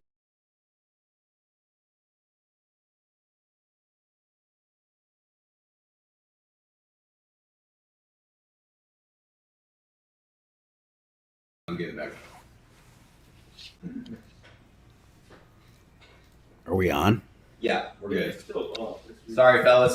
It's raining here, and we're on Wi-Fi. So next time we do the show, we'll absolutely, get it obviously corrected here. All our money went towards ice cream, not Yeah. not So- Wi-Fi. someone said in the chat, like the teddy bear. What fucking teddy bear are you guys referring to? Bill, you see a teddy bear around here? No. There you go. All right, you're heard from Bill. All right, Bill, we got some. We'll go ahead and bring it to Michael real quick in just a moment. Real quick, I am going to read off these $500 tips that we had here. Not yet. Not yet. Okay. All right. Sounds good. All right. All right, Michael, ask away, man. Let Bill's going to enjoy some ice cream, man. Let's fucking hear it. sweet. What Yeah, we got? enjoy. Do you want to shake your hand though? Wait, what? Hey, I thought you were talking about something. no, I am. I'm just glad to be here. Oh, well, I'm happy to be here with you. So what do you got? Sorry. Shit, my ice cream just went on my phone. Uh, Okay. All right, let's go. Can you Yeah. actually grab me a napkin? So I'm kind of skipping ahead, I guess. So PP asked why you invited us here, which I don't know why you invited us here, but I know why I'm here personally. I can't speak for anyone else, and I've just noticed that there's people building and people destroying, and Ain't that the truth? and for too long, people have made money destroying the infrastructure of our country True. and the rest of the world. And so I've kind of looked around to see where are the builders. And, two kind of stand out, and one is you, and one is Ryan Cohen. And And a third one is PP, Right on. Yeah, there you go. right?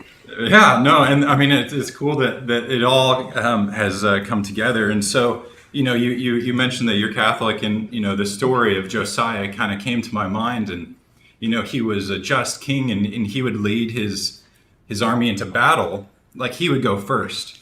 And I think the battle that we're up against is pretty scary, because it's, we have the hedge funds and the people that Wall Street is, or that the government is even scared of to really take on. I mean, barely, they've been doing naked short selling for 2 years, and finally the SEC is dipping their toes in the water as far as doing anything about it.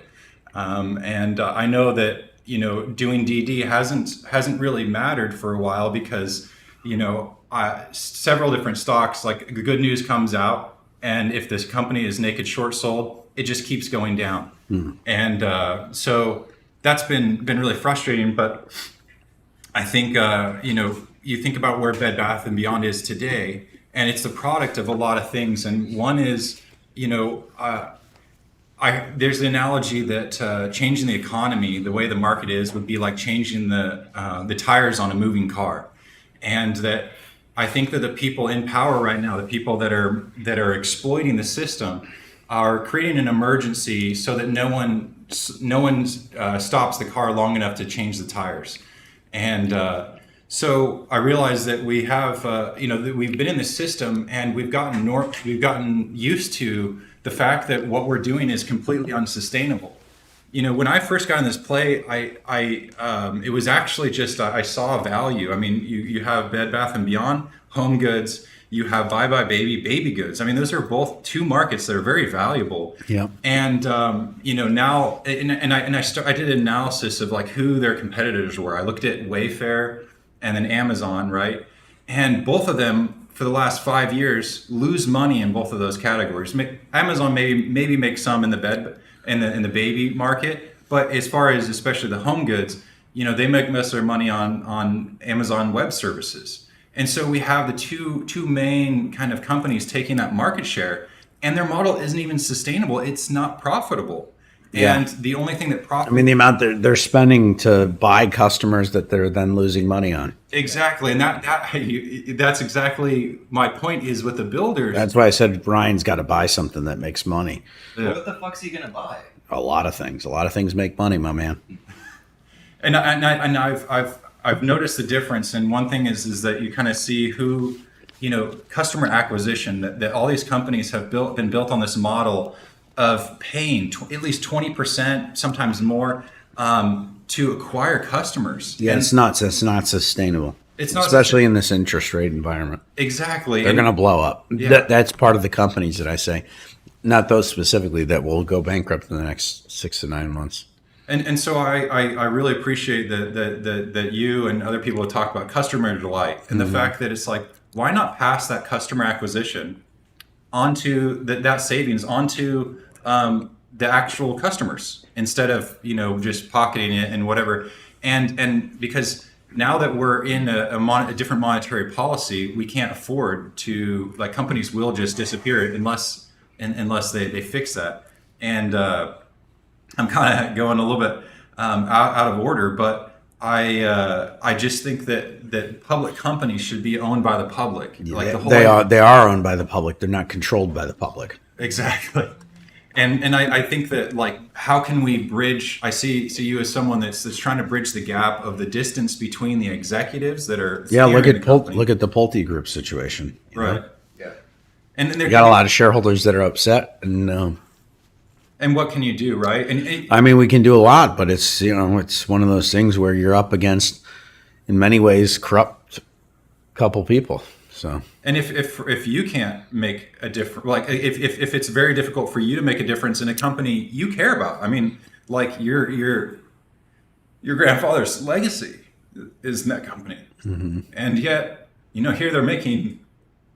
I remember somebody onto it like a fake parody group of the ghost of your grandpa, all kinds of things, just to make you look bad, and like so, and I'm sure they did that on the company dime, and like. So why would all the shareholders who are propping up the company value, why would there be a wall between them and who's supposed to be representing the shareholders? I think over time it will happen, and it bothers you just as much as it bothers me, but all in due time. And what goes on in darkness comes out in the light, and they can try gag orders, they can try all kinds of things, but it won't even stop a Teddy from fucking with us. Yeah.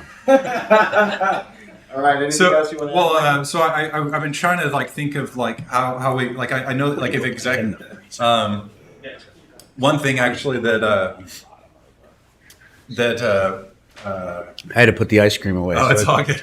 So it didn't melt. Can't have the ice cream melt, That David Simpson kind of brought up was the idea of a decentralized exchange, whether GameStop, because I think that one thing that GameStop has is it's kind of gained the trust of a lot of people because of Ryan Cohen. Yes, entirely because of Ryan Cohen. And I was thinking that if they bought Equinity, which has AST, I just think that there could be. Right now we have the NASDAQ and we have the New York Stock Exchange, and that do you think it's viable? Because you frequented, you've been on boards of big companies and people. Like, do you think it's possible? You think there's, like, other companies that are kind of fed up with how the market's been regulated, and would they be willing to go to, like, a new exchange, like something like T0? Fantastic question. Yeah, so I know a lot about T0. In fact, that's why I had originally met Patrick Byrne, Yes. because he was involved with that. I think that, again, getting back to the incentives, we have to change the incentives. And I think slowly but surely retail is changing the incentives of these CEOs. But I think it's very hard when you have CEOs who are making so much money. For instance, the CEO of Pulte Group, he's making $16 million in 1 year. It can bring out the worst in some people when you're making that type of money, and it really unleashes things that you wouldn't wish on your worst enemy. And so it's like one of those things where it's like, if these guys are making so much money, do they really have an incentive to do what's right for the shareholders and these type of things. So that's a long way of saying I'm more pessimistic than optimistic that that's going to happen. Over time, it will, though. And I think that like, so T0, it has blockchain technology. So things like voting. Yep. And like, you know, it's. But you have to understand, if you're a corrupt CEO and you are making a lot of money and you don't have the right values, you don't have the right reasons for doing things. And again, I know that's something that you and I can't fathom, but I've seen it up close and personal. Right. You know, are you gonna make things easier for people to get rid of you and make it easier for people to cut your pay and these type of things? You know, you're dealing with very ferocious, vicious people, and they're not gonna just, you know, lay over because it's the right thing to do. And that's a child's view. That's a naive view, and I'm not saying you have that view. Yeah.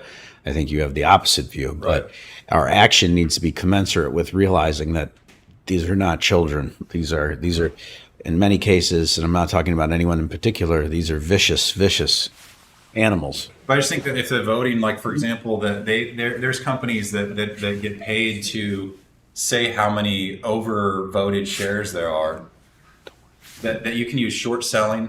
They all can come, and then you can vote with borrowed shares, right? And so each time a company they vote on a different topic or things get submitted, that there's way more votes than there are shares. Mm-hmm. And so, you know, that means that whatever hedge fund owns a bunch of those can sway the vote. Mm-hmm. And there's people that they can pick which votes get submitted and which ones don't. And so I think that if there was some sort of transparency through maybe T0 where it's a blockchain technology where you couldn't, like, you would know that your share is a share. You could actually own a share and know that when you voted, it went to the company, and then it's like the whole company could kind of change organically as like the actual shareholders have a vote, and instead of just these two parties fighting to try and get their golden parachute, to get this pot of gold. I'm all on board, and I think it will happen. It's just how can we speed it up? Yeah. You know, one way to not speed it up is to have all these different communities fight each other. Yeah. And, you know, here at the PP Show, you know, like, we try to unite people. And, you know, what the funny thing is, Bill, is, like, people say that we don't allow people to have, for instance, like, bears to have this discussion, things like that. We brought a guy on last week with a short position in Bed Bath, and we had a, you know, excellent conversation with him, seeing the other side of the coin. So, you know, we do here at this show try to give people a voice all the time. And I think that's why a lot of people go against the show, and I'm not saying, you know, everybody, but there are some communities out there who don't like what we're doing, for instance, but the only thing we're doing is bringing awareness to retail investors. And, you know, I find it interesting sometimes, you know, like you were telling me with certain communities that may not like when you interact with our show or us as, you know, Bed Bath guys, but at the end of the day, you know, the short selling and the issues happening in the market are happening to more than a few stocks. So really what I'm trying to say is that, you know, here at the show, we try to, you know, give everyone an opinion. And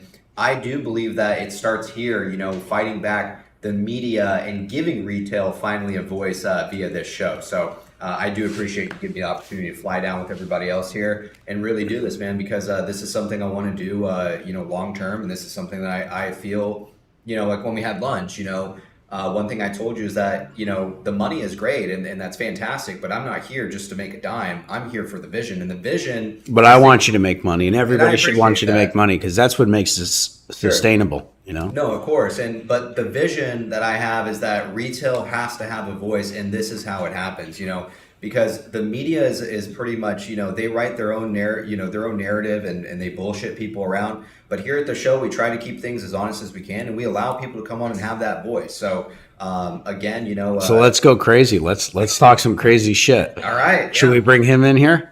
Yeah. Let's Kai's Malaj, man. Let's get a round of applause. All right, let's get fucking crazy up in here. All right. Hey, you didn't need to leave. You could stay in here. I'll come back. All right. We can string this along.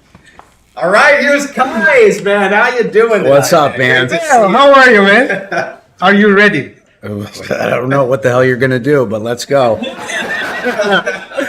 right. So a lot of people, they say, do whatever you're doing, do yourself. Okay. You're doing great. I think I'm doing what I need to be doing, and I'm here on a mission. Okay. First of all, thank you for inviting all of us. My pleasure. That shows how great you are.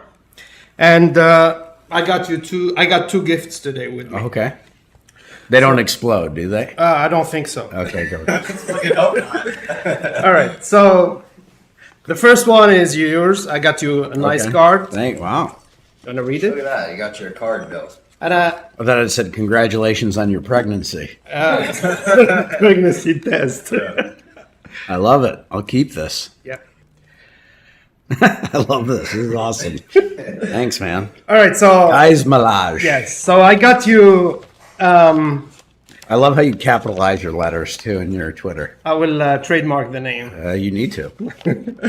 All right. So basically, I am anti-fake mainstream media. Yes. All right. Because I've seen the fake mainstream media. They're not doing what they're supposed to do towards Brian Cohen, towards the corporate companies, corporate America. And instead of building America, they're destroying the country. So my mission is to fight these lies, those rumors, and that fake mainstream media. Okay. So before coming here, I said, what I'm gonna offer my friend Bill Pulte. What'd you have for him? The guy is very rich. All right. What I'm gonna offer him? So I was, for the whole week, I was, driving, and then I say, guys, what are you gonna do? And then on Sunday, I was, I always look at Jim Cramer's Twitter account, and I've seen the guy, he's signing tequila bottles. Yeah. I think the company belongs to his wife. And on a tweet, he said, today is the day. So I said, I'm going to make his day is the day. So I drove to where he is, and then I approached him and I said, Jimmy, I need 2 bottles. So he gave me 2 bottles. But I said, I need you. Oh, you tasted it with his wife. It was hilarious. Yeah, she tried to get me drunk, and I said, no, I don't want to. No, she didn't.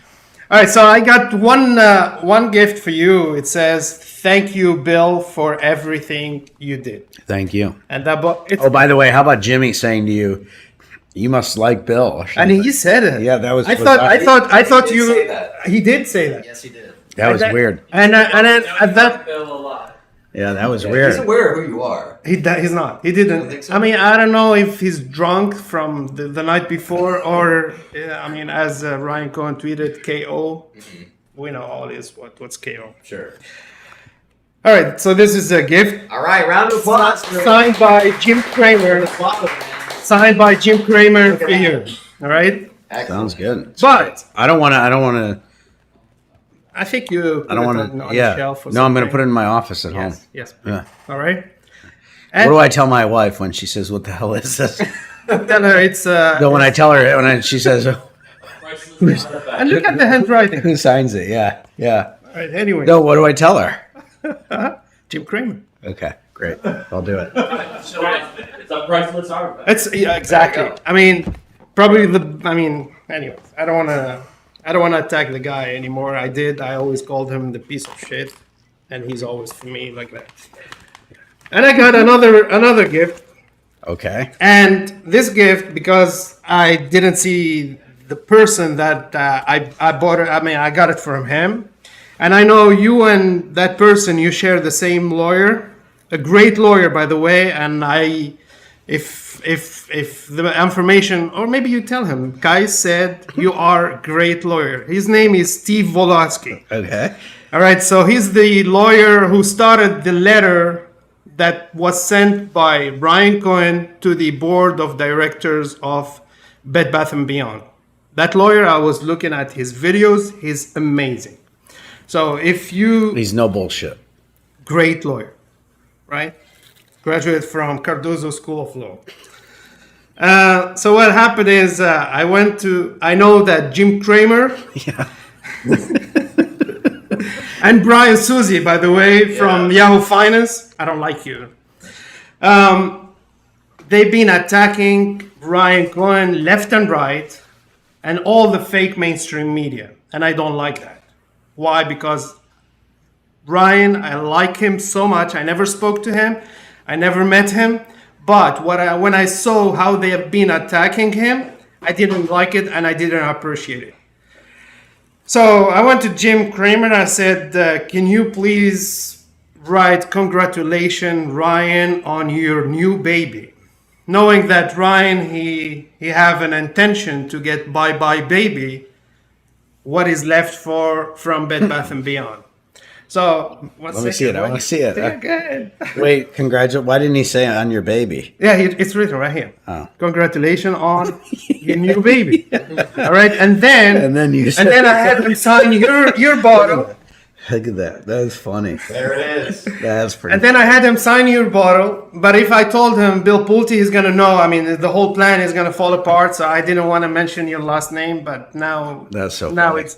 And then I had him at Ryan Cohen. Yeah, that's hilarious. And because I felt he was drunk and I didn't want him to wake up from being drunk, I spelled the name Cohen, C-O-H-E. And then I told him, Jimmy, you're so great.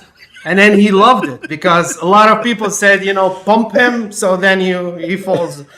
What'd you tell him, Ken? And I said, Jimmy, can I tell you something? And he was so happy. He came closer to me and I said to him,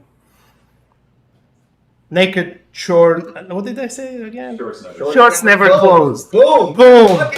And then he repeated shorts never closed twice when I was leaving. He was shocked, man. He was shocked. All right. You're fucking So please, I mean, if you have contact with your lawyer and Ryan's lawyer, just give him this one. It's a gift from. Thank you. And I got him the same card as you. Excellent. Thank you. All right. Now we go to the important thing. All right.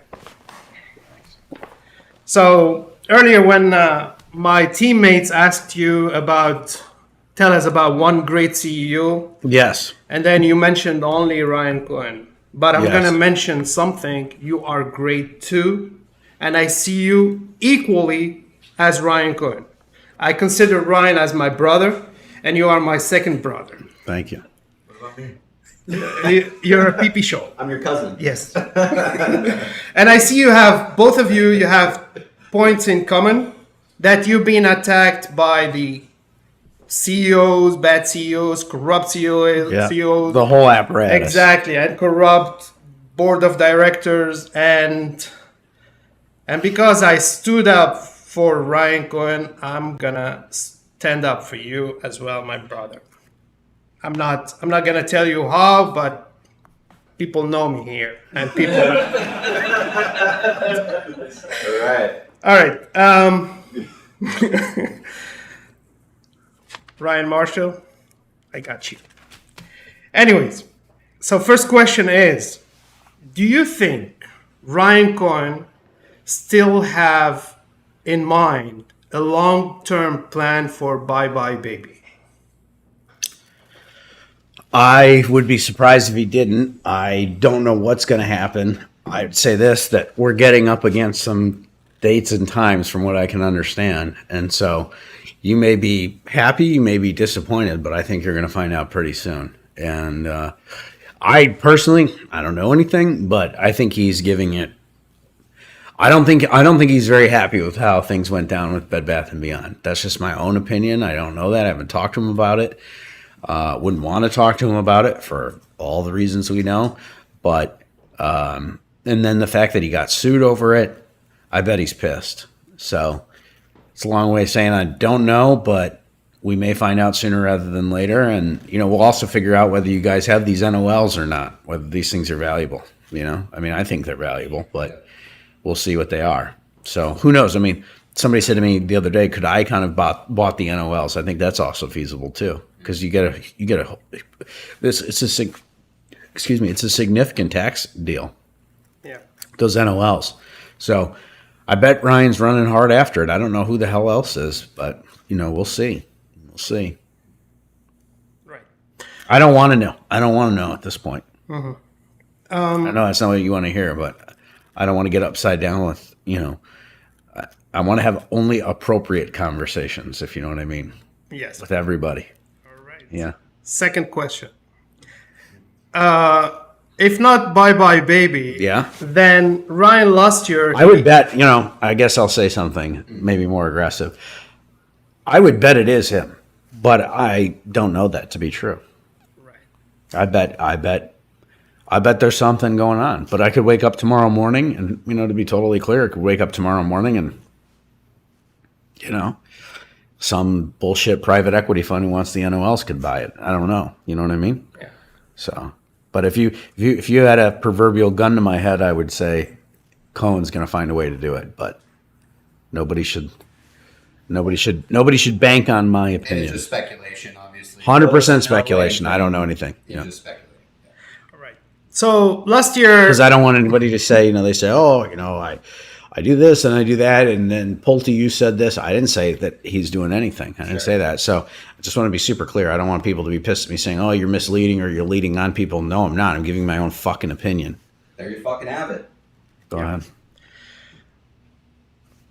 Another question. Yeah, go ahead. Ask me right. whatever the hell you want. Okay. So last year. I think you're hilarious. So.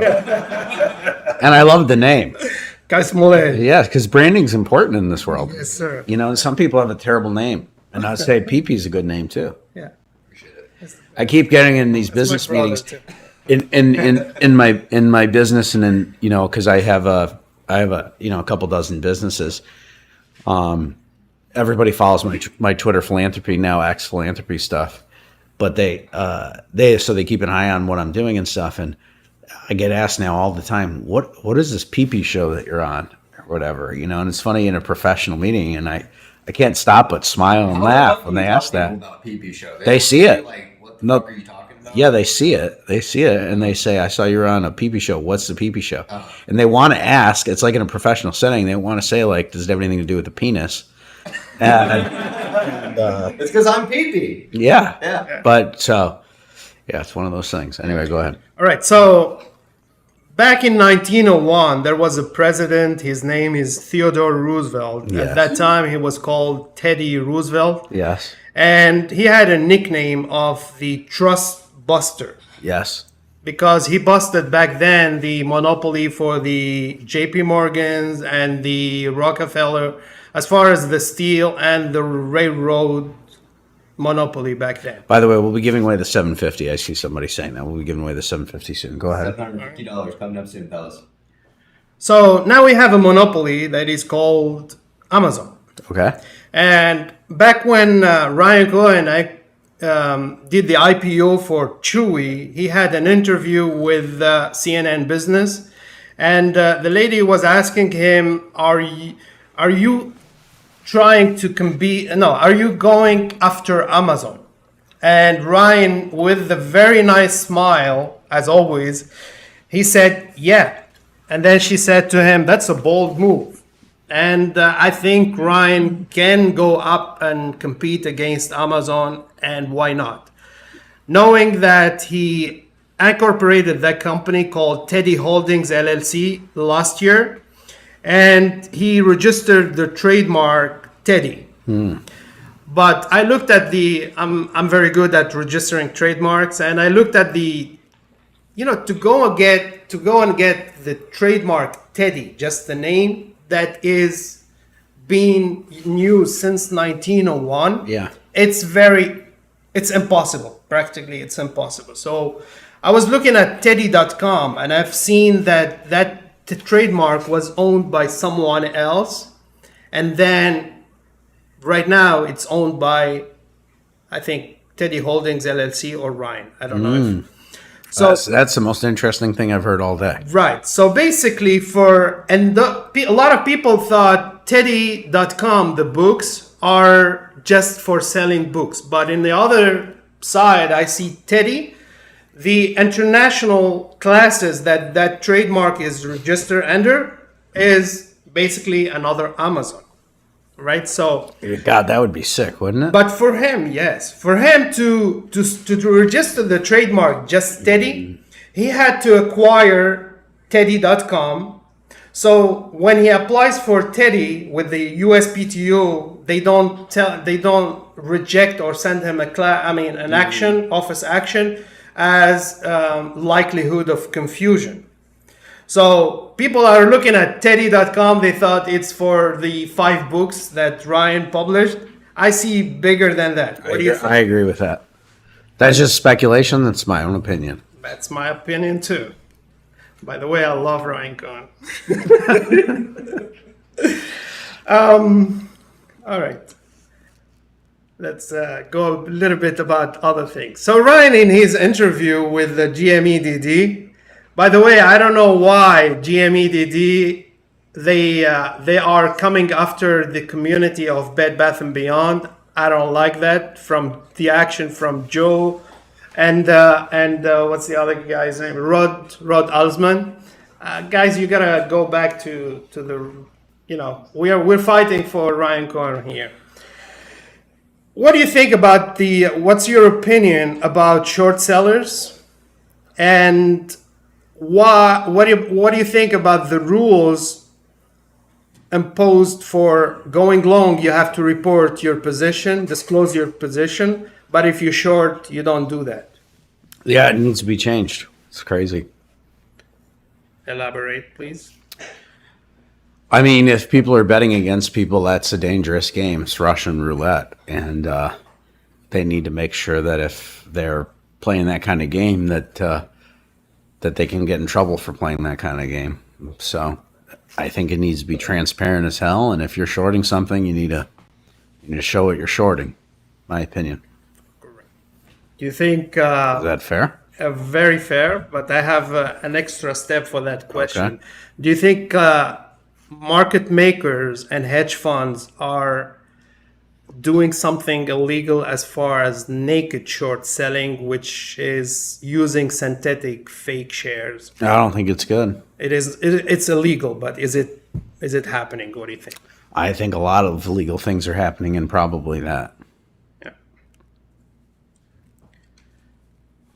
Kaz, you have any other questions? You can keep going, whatever you want, as long as PP's fine with it. Oh yeah, I'm good with it. So I'm just making sure he still has a couple questions. I got time. Okay. I've seen you a lot of times on the fake mainstream media. Sure. What CNBC and Fox Business. Yeah. Yeah, CNBC. What about what do you? I mean, I don't want. Ask me whatever you want. What do you think? I mean, if they had to fix what's going on with corporate America, what do you think they have to do? The corporate media? Yeah. Well, it's a problem right now. I think it will change because I think shows like this get more ratings than many of these shows do. So that's number one. That's why I feel strongly about what PP should do, which is lean into what he's created here. But I don't think you're going to change a lot of the situation until they have different incentives. And right now the incentive is that, they have a handful of advertisers that can control things and just follow the money.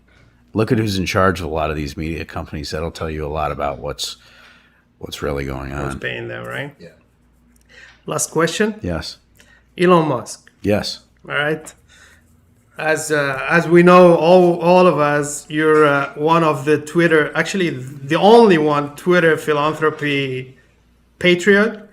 And as I've seen your videos on a lot of mainstream media, I'm going to give him credit here. When you saw Elon Musk selling Tesla shares, you approached him and you invested in Twitter, now X. Yes. Right? Yes. So, and then there was, we know that Elon Musk had issues with the SEC, and he's got bigger issues now. Right. So and sad. Exactly. And then I was looking at his tweets. Once he said, one person, he said, Elon, it's not good to start a fight against the SEC. And then he replied with a comment. He said, I did not start the fight, but I will finish it. Do you think he is still in the fight against the SEC right now, or the fight is? I think he's against corrupt people, and to the extent that that's anywhere, he's going to get them. And this DOJ, they're going to try to do a number on this guy. It's a bummer, but I think he'll prevail at the end of the day. All right, I'm done. Thank you so much. Why, All right, let's get a round of applause for that. why don't you stay here? Why don't you stay to the side and somebody can sit next to you? I've been seeing you're following my Twitter. Yeah. Tell me something about me. Yes. What about you? What do you think? I think your name is beautiful. I think you're hilarious. That's what I think. And I say that with great respect. So, yeah, it takes intelligence to be smart. Or, excuse me, it takes intelligence to be funny. So, I think keep going. Thank you so much. You heard from Bill. Will you stay here? I would stay here. Well, Move in the back. We'll move down real quick before we move on to Travis. ABC wants to come on real quick, or did you want to do it towards the end? Towards the end. Towards the end, sounds good. I think Sure. All right, so let's go ahead and give a warm welcome to Travis the stripper, man. Let's get a round of applause. Keep him here. stay here. We have one more chair. I want you to keep it funny, and you keep it funny. Of course, yeah. I'm coming to kill them. You want to stand here? I can actually kneel down. All right. All right, why don't we pick another person for $750? Yeah, Can so, you find so who's $750? Yeah, so we're gonna go ahead and do a draw for $750 and Rock Solid's scouring the chat right now. Let's see if you can win $750, fellas. Isn't this great? We're all together. Absolutely, man. It's a great fucking time, you know. Absolutely. All right, so let's go ahead and take it away to Travis, man. Let's hear it. What's up, my man? I keep coming back to the same question. Why are we here? You want me to make something up? I already gave you an answer. Why not? Well, I keep asking myself, why am I here? You know, I look at this group and we've all kind of come together. It's just been, we're a bunch of, we like to call ourselves degenerates. I'm the biggest degenerate you'd ever met. Degeneracy. One of us. Yeah. Only the young. But you know, we get the invitation here. Thank you for the invitation. It's been a pleasure.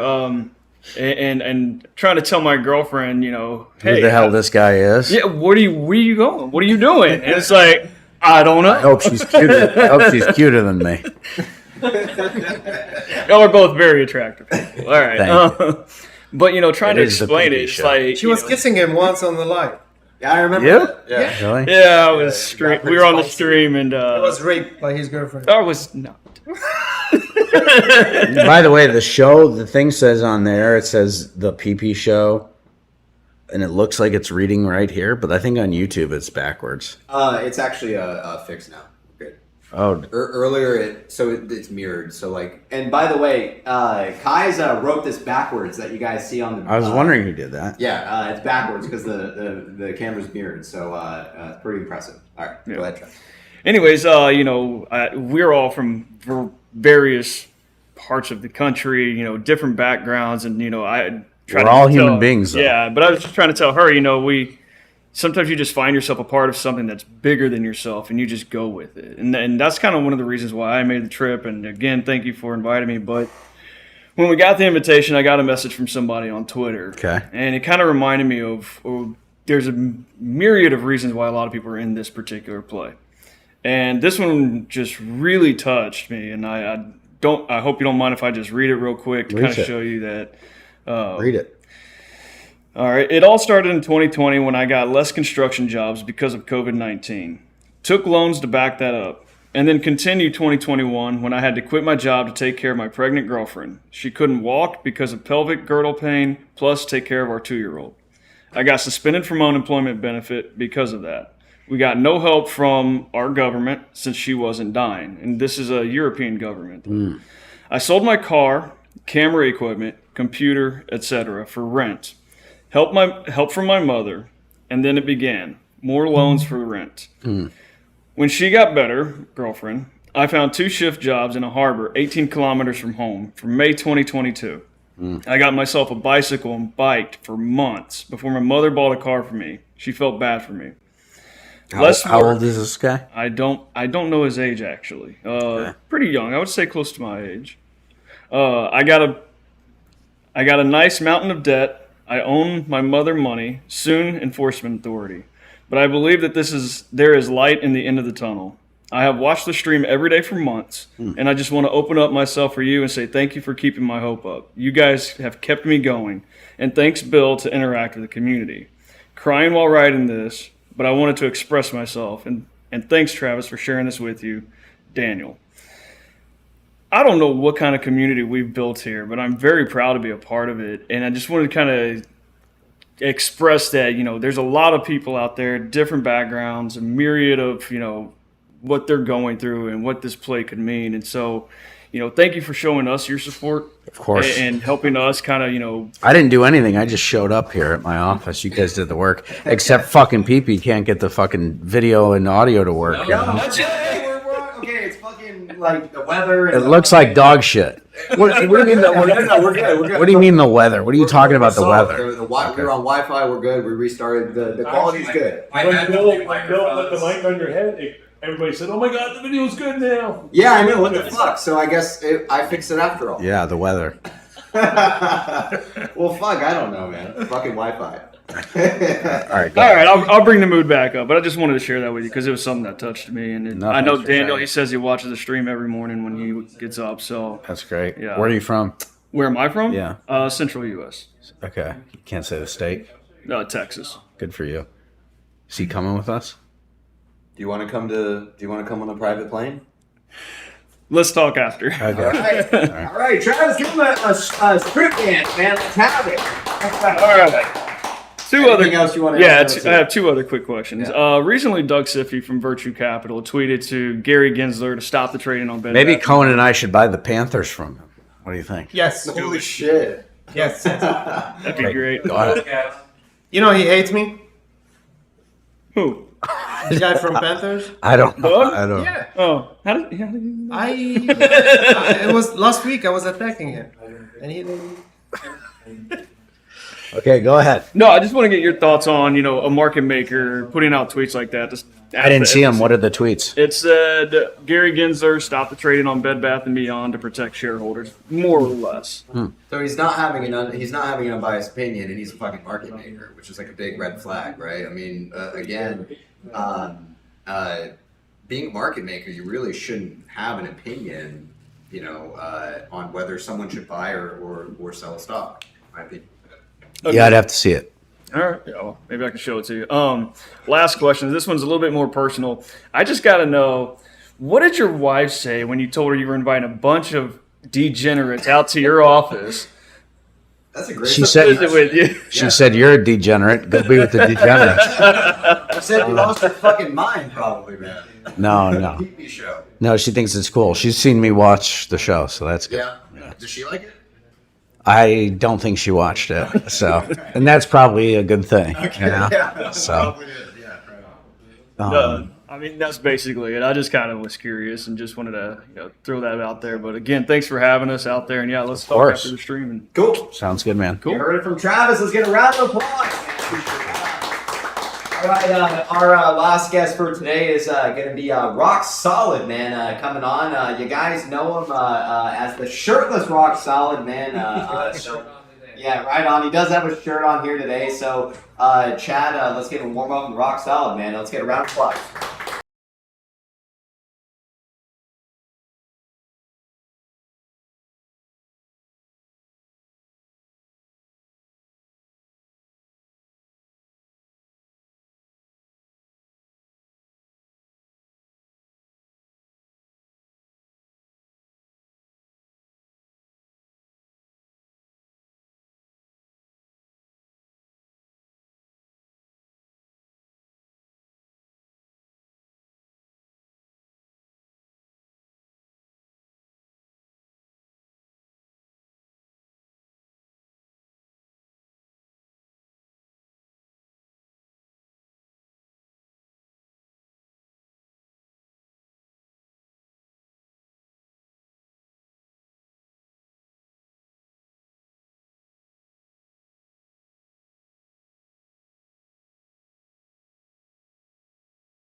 After a small break, man. Welcome back, Bill. So let's take it away for Rock Solid, and right after, in just a moment, we'll go ahead and announce that 750. Yeah, we got to announce the 750 in a Let's minute. go ahead and do it now. Who do we have for the 750? Rock said that control had someone. So, when I took a screenshot, third name down I saw was Matthew Tooley. I've seen him in the community before. We've also had a super chat. I saw in the super chat Ashley Rain. I don't know how we want to go about deciding. Who is it, Control? It's up to you. Say it. Say a fucking name. Absolutely. Flip a coin to flip. What is it? Coin to flip. Huh? Flip a coin. All right. Flip a fucking coin. Let's go.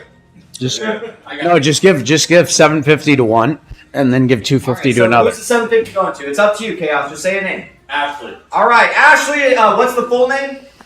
I believe when I saw that the chat's not there, Ashley Rain, I believe was. All right, Ashley Rain, you're winning $750 from the PP Show. Yay! Right on. All right, congratulations, Ashley. All right, Congratulations. Bill, Rock, take it away. And then the other person we're going to give 250 to. Okay, so next person will be $250. I'm sorry, what? Julie gets Okay, 250. so Tooley also gets $250. Matthew Tooley, man, let's get a round of applause. Oh, right. Tooley. All right. Coming up in chat. Congrats. All right, perfect. All right, Rock Solid, take it away for us, man. What do you have for fucking Bill today? Let's hear it. Well, first off, I want to shout out to the community. Ace, Goddard, a lot of the people I talk to. I love you guys. I appreciate all the support you guys have always shown us. There's so many other names I can't mention. I want to just reiterate some of what Travis touched on. The community is an amazing place, and as just a normal guy who's been around for a year, the ups and downs we've all been through, what's really helped me get through is the community. So beyond grateful for that. Once again, piggybacking off Travis again, you came at a curious time. Emotions were high and still are high. And, I just, regardless of what shakes out in the end, I'm glad you came when you did. I think you lead by example, and a lot of what you talk about, you practice what you preach, and I love seeing it. We've already touched the communities. There is a lot of discord in the communities within themselves. So it's always refreshing to see someone lead by example. I think we need to see more of it. As far as the tinfoil, we've already kind of covered it. I think my only question was, and you've already touched on it, you mentioned before in the past stream, if you were RC, you would still be interested. But having that time that's passed now, 2 months, everything you may have found out in between, or a month and a half since then, I feel like I already know the answer, but do you still feel the same way? If you were in his shoes, would you still be interested? Yes, but we'll find out soon. And you're right. You do tend to show up when things are tough. For instance, some like a big amount of FUD or something. You always happen to show up at a good time and to boost a lot of people's morale. So. Well, the intent isn't to boost anybody's morale. I think that obviously I have my own opinion about what Ryan will do, but it's anyone's guess, and nobody knows. I don't even think Ryan's family even knows. I mean, I don't know if he has family or how close he is. I know his dad passed away, but I bet whatever he's doing is he's keeping it close to the vest as hell. And so we'll see. Hopefully we wake up one day and he's fulfills your guys' dreams, but there could be a situation where it's not that. So you need to mentally prepare yourself for that. Yeah, and on the show we talk about it all the time. Again, a lot of people know that this play is high risk. It can go either way, and a lot of people that are still left in this play, they're willing to go to zero or hero. So at the same time, I think a lot of people understand the risks, and just like with any investment, you have to do your own due diligence when purchasing or selling anything. So beautifully said. Roxanne, do you have any other questions for Bill? Well, I mean, nothing too crazy. I mean, you're a family man, you're a father. How do you balance your time between your work and your family life? I just told my wife I'd be home at 8, because I said so you're already in the hot seat. I said we're going to do a lot of hours here. Yeah. So I say we keep going, and maybe you and me could talk. You ask me anything else you want, but you and me and maybe Kai and just shoot the shit for a little while or something. Yeah. So Absolutely. Yeah. What else you got? No, nothing too much. Everything's been kind of covered. This is what happens when you come up towards Where are you from? I'm living in Arizona now. Nice. Phoenix. Phoenix. Good Yeah, for I you. see your homes out there. Would love to own one day. We'll see. All in due time. All good things and all good time. That's absolutely true. But once again, thank you so much for being who you course. are, setting the example you set. I think a lot of us could take notes and do the same, and I hope we see more of it. Well, hopefully all you guys get a lot of money one day, whether it's from this or other things, and then when you get the money, you can do a lot of different things. The money helps, but I think it starts with attitude. And so I think it's start with the right attitude, and everything else should hopefully fall into place. We'll see. But thank you. Hey, Right on. it's You a heard it pleasure. from Rock. Let's Thank get you. a round of applause, guys.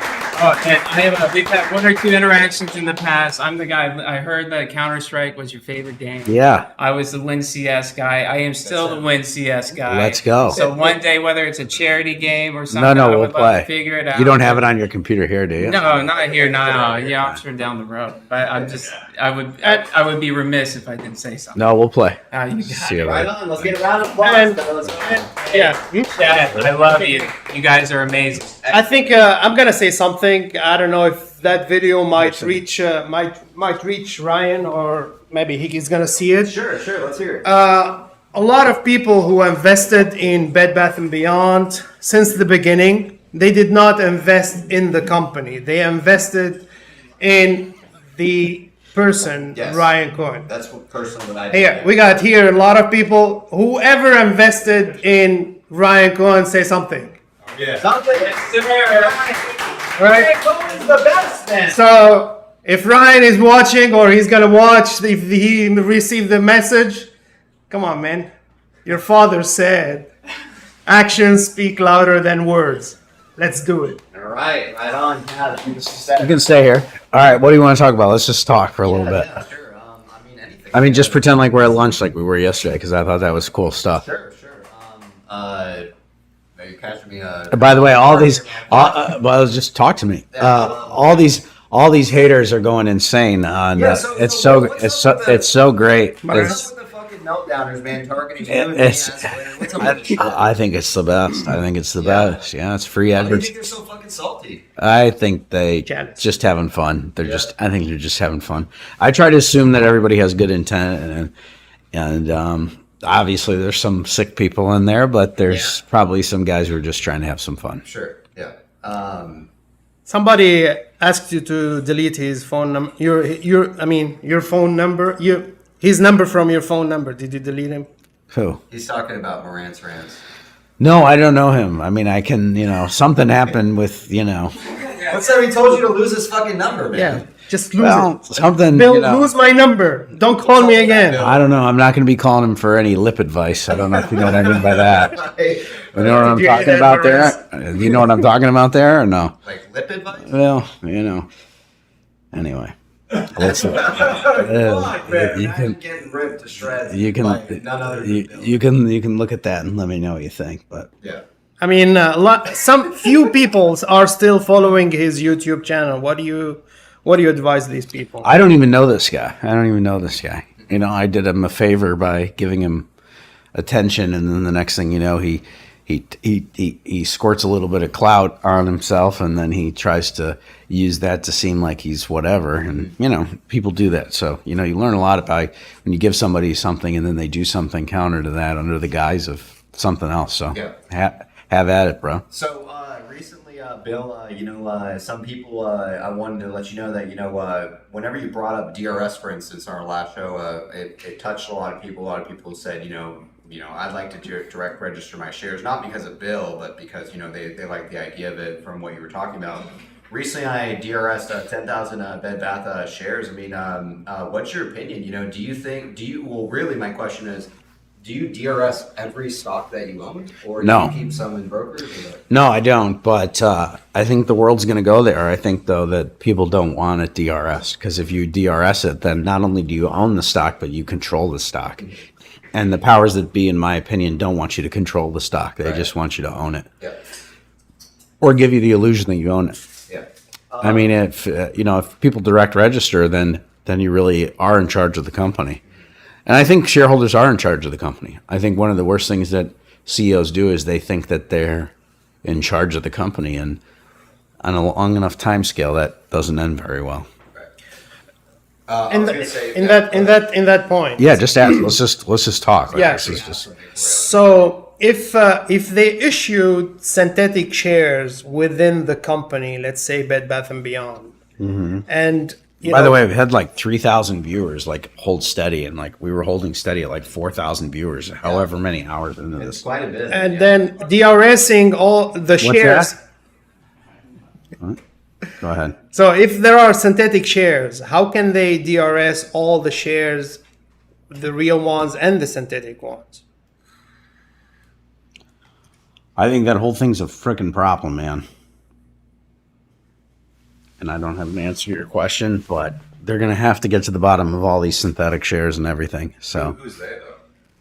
I think I have my own opinion about who's in charge of all of that, but that's probably for 5 years from now conversation. So, I mean, like at some point, like. but you need to connect the dots to who runs all these places, and you'll find common strings amongst them. But like it seems. But it's not very popular to talk about right now. So People want to keep kicking the can, and no one wants to like actually take it on. And it's like, the people that are benefiting from it, they just want to keep delaying. Oh, like just. But meanwhile, like every day it hurts like people. There's certain people that money they have in the stock, like that matters to them, right? Like it's not just like they're kicking the can, maybe they'll stop kicking it at some point. No, they won't stop kicking it. And we're the ones that are like, but yet everyone is still passive about it. They don't even know that their 401k isn't doing much. It's not even keeping up with inflation. But what we're doing right now is going to help change that, right? We're sitting on a live stream. We've got thousands of people watching this. We'll reach a ton of people. I think that's the only way we can affect change is to get it out there, step by step, one step of the ladder at a time. So, it's funny, Ryan talks about his dad a lot, and I talk about my grandfather a lot to the point where somebody's like, what's wrong with this guy? But, and somebody could say that about Ryan, but, my grandfather always used to tell me, I used to say, how are you so successful compared to your friends in high school and stuff. And I've noticed this, in my own business since I've made money, and many of my friends haven't made, a lot of money. And he said, Billy, because he called me Billy because he was Bill. He said, I used to climb the ladder one step at a time. And a lot of my friends, they tried to get on the ladder and they tried to swing themselves on top of the roof. But I just would go one step at a time, just boom, ba-boom, ba-boom, ba-boom. And I kind of view my Twitter philanthropy that same way. It's like, if you try to change the whole charity world in one fell swoop, I think you'll fall on your face. And so I just try to set an example every day, boom, boom, boom, one step at a time. And I think that this is the same situation. You just got to go one step at a time. But to the extent that we try to change everything right away, I don't think it's going to happen. And I think it only results in depressed morale and these type of things. So we just got to go one step at a time. What would you say is that? So I understand that like people have One step at a time. One step at a time is right now. One step is what we're doing right now. This is one step at a time. I know you don't want to hear that. You want to hear what are the next 2, 3, 4 steps, and I think that's a fair question. Yeah. But right now we're having a live stream and we're getting it out there to people, and this is one step at a time. We do this a bunch of times, whether it's with you guys. You guys do this every night. I mean, you do your show every night. It's called the power of compounding, and you only get compounding by just going one step at a time. Yep. And that's what I say. On a long enough time scale, this will happen, but it may take more time than you want it to take. Cool. And you shouldn't settle for it going slow. I'm not saying go settle for it going slow. I'm just saying. So there are some people like Retail United that have actually gotten into the Senate to be able to the Idaho senator was questioning Gary Gensler about what he's doing at the SEC. And so, I mean, do you think that is a good step? Do you think that will bear fruit? Sure, it's all great. It's all one step of the ladder, right? It's just every freaking thing. In isolation, one of these things doesn't matter, but added up together, it's very powerful, in my opinion. And if we have hundreds of millions of people eventually, now you got millions, if not tens of millions trading in GME. And what they try to do? They tried to shut it down. They tried to shut down GME. They're still trying to shut it down. They're running these crazy hit pieces on Ryan. I actually think these hit pieces make Ryan look like a legend, in my opinion. Somebody said to me, "Are you upset about the fact that CNBC did what they did to Cohen?" I said, "No, it's the greatest thing ever because it goes to show how powerful Ryan is, in my opinion, and what he's doing, and how on the right side of things he is." Yeah. I think there's tremendous power. We're getting a bit philosophical, and again, I'm just one man's opinion, but there's a certain amount, and ABC could probably tell us more about this because he's lived a longer life than us. He's just been on this earth longer than us, but there's a certain amount of power, I think, with love versus hate, or love versus some of these other things that these people do. And with Cohen, I don't see him hating anybody, but I see a lot of people hating him. And so even if you didn't have the opinion about Cohen that I have, which is, understanding his DNA and his father and all this and seeing what he did with Chewy, even if you didn't look at that, if you just said, okay, who's going to win this match? In my opinion, it's the guy who's loving, not the guy who's spending all of his time hating. And think about it. He's out there building, and that's love. The rest of these guys, they're trying to tear him down. That's hate. And when you're just the way that God has created, in my opinion, the universe is God rewards love and building, and the score of the game is such that you lose the game, in my opinion, the way God's rigged the universe, if you traffic in hate and destruction and tearing people down. And what they've tried to do with Ryan is tear down and hate, and I think in the end Ryan wins. I was wondering. Real quick, we do have Control Chaos. Let's welcome in. He has a gift for Bill here today, so let's get a round of applause for Control. Come on here. Say that. Get your chair. Come on. All right, come on in, then. These are the celebrities right now. All right. All right, what do you have for Bill, Chaos? Oh, that's cool.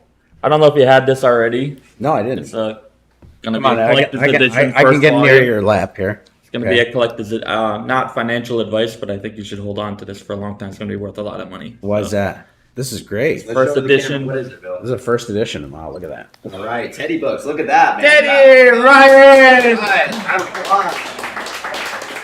So we spoke yesterday. Can somebody clip this up? Ryan, we are here and we are supporting you. Keep on going. Keep on working. We have Teddy. Ryan, you have an army. You have an army of supporters behind you. Do whatever you want. We are always with you, man. Right on. So we spoke yesterday, and I told you that I'd like to work. By the way, I love your shirt. Look at that shirt. Yeah, look at that. By the way, is blue your favorite color? By the way, did I not say he'd want one of those shirts? Oh, of course. Is your blue favorite? Yeah. He did. Are we gonna? Were we That's supposed for to tell your them wife. that I'm the I know, new, that's what I told him. I need one. Were we gonna tell them that I'm the new chief security officer for Pulte? Sure, no Okay, problem. Yeah, so that's official now. So, no, I mean, do you believe, like we spoke about how I want to help you give back and I want to work with you to With give veterans, back yeah. and with veterans. But I think what you're speaking of with CEOs and how they're overpaid and they don't do their job, what you and Ryan are preaching, 100% agree with it. But I see it carrying over to non-for-profits and charities as well. This is what I spend my day on. And I just Why do you think they that's- also wanted to tear me down? They've tried to do that, but thankfully the mainstream media has not cooperated with them as much as they'd like. Because that's just, You know that, right? They're of trying course. to take down my direct giving because my direct giving also empowers the individual and it also cuts out the middleman. The middleman wants his cheese. Oh yeah, of course. And that's no different in charity too. I agree, and I mean, I encourage anyone who wants to give to do your homework. I mean, I don't donate money without doing my homework to see where that money's going to go. I mean, there's a lot of charities out there that on face value, they look like they're a great charity, but when you dig a little deeper... Oh, if you think CEOs are bad, you should look at some of these corrupt charity CEOs. I agree. Because they'd make your head spin. I mean, they make $300,000 a year, some of these people, and they don't do a damn thing except for go on vacation and Well, I spend know, other you know, people's money. I'm not going to put it out there on here, but like I have a local charity that's supposed to deal with veterans where I live, and they only bring in about $3 million a year, and they pay the CEO or the person in charge over $400,000 a year. Yeah, you know what I call that? That's thievery. A fucking scam. Yeah, that's I agree. Those people deserve to be prosecuted. I have to use the restroom again. I'll be right back. We'll be back for just a quick break here, fellas. Bill's going to use the bathroom real quick, and then we'll see him in just a moment. All right. Guys, Cass, what do you think? I think Bill.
No fucking merch, man. Wow, look at that. The PP show before it was cool. That's cool. I did watch it before it was cool. I believe it, man. So this. What are you talking about? I helped make it cool. You know. So Bill, that's for you, man. And then Mrs. PP made you something too. Well, can I give it to Miss P?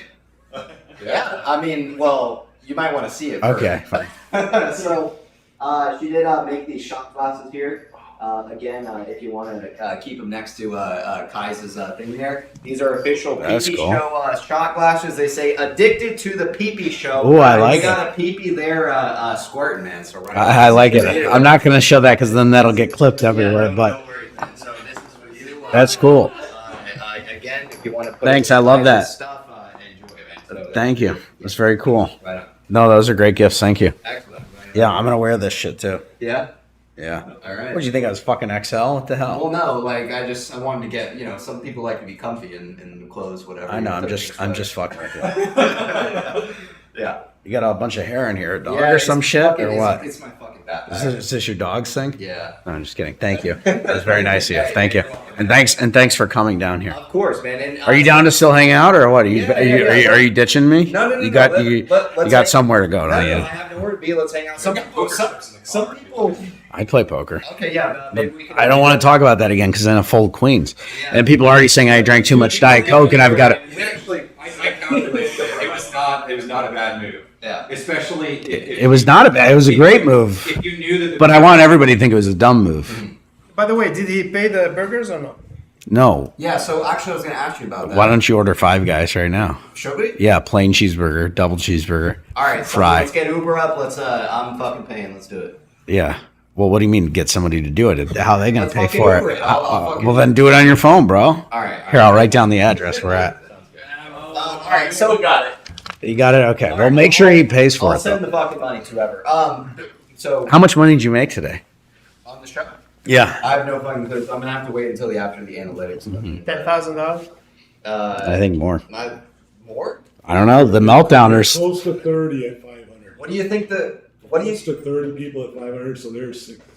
Holy fuck. Okay, let's do 10 more people for people who are joining late. 10 more people. You can meet me if you pay $500. We'll also pick people who just donate random money, but you can guarantee your spot for $500. You come meet me and PP if you donate $500 to PP. Holy shit. Okay, so right. 10 more. Let's go. All right, you heard from Bill. Do it now, then.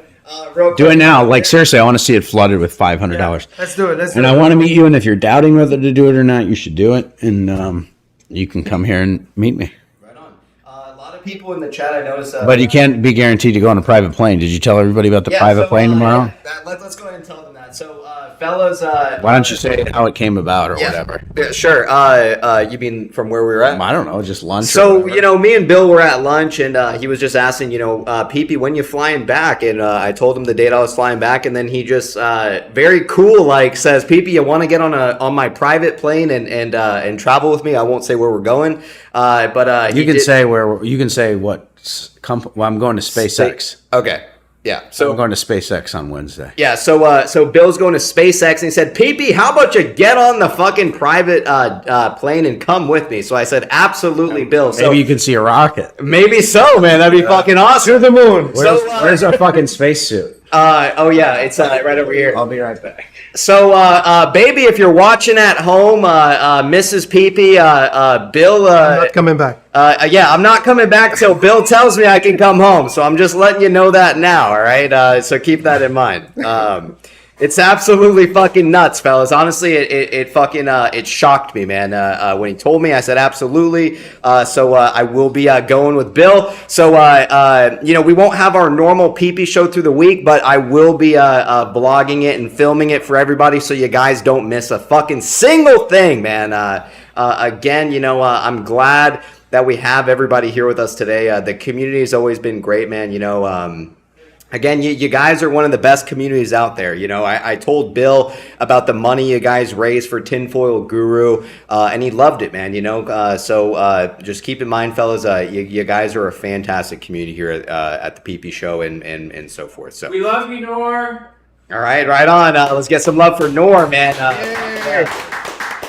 All right, we just got another 500 from Steve Harper. Looks like he's coming to meet Bill and PP. The crew with the oversized monitor screen and the astronaut outfit. Hey, at Pulte, why the Twitter sweater? All right, Bill just got back. Let's see what's going on with Bill here. All right, look at that. Bill's ready to go to the fucking moon, fellas. That's it. Look at that. Wow. Bill, you look great in that fucking space astronaut outfit. Thank you, PP. That is one of, Okay, you going to the bathroom? that is one of my prized astronaut outfits, Bill, and I'd like you to also keep it, man, too. So please keep. What's this? You strap it. Yeah, there you go. So this was one of the astronaut outfits PP wore on the show. It's now Bill's, man. So What's I hope up? you wear it proudly. Can you man. autograph it for me? I can autograph it for Okay. you. Yeah, you're a huge fucking fan of PP, aren't you, man? How could you not? How could you not? Right on. There were some people asking in the chat. They said, PP, when are we going to do another show with Bill? I mean, what are you thinking? I mean, Well, did we get any more hits on the 500? we did. We 'Cause just we got to gotta- fulfill that. We gotta did get fulfill another. that. How many did I say more we could do? In terms of I people just get- donating? Yeah, just like before I left, I said something about how we do more. I'm just trying to calculate how many people we can fit in, How many in my 500 do we office. have? In my office. You're probably just got another one, right? So, yeah, is that 31? Sure you're at 30 already. Okay, well, let's go to 50. 50? Yeah. Holy shit. Well, All right. we can break it up into 2 different time brackets or something like that. All right, and there then you they can have come it. by, and then maybe I think like November or something. All right. Mid-November. So Mid-November is for anybody another here show. available in mid-November? Say yes or no if you're available in mid-November. If you're available in mid-November, then and you want to be in on this, donate $500 to PP right now. Oh God. All right. Everyone's going to the fucking moon. You are so full of shit. You told me you were going to the bathroom. I did. Learn from the best. I did. Okay. So You went to the bathroom in the spacesuit. I was pitching on people coming here.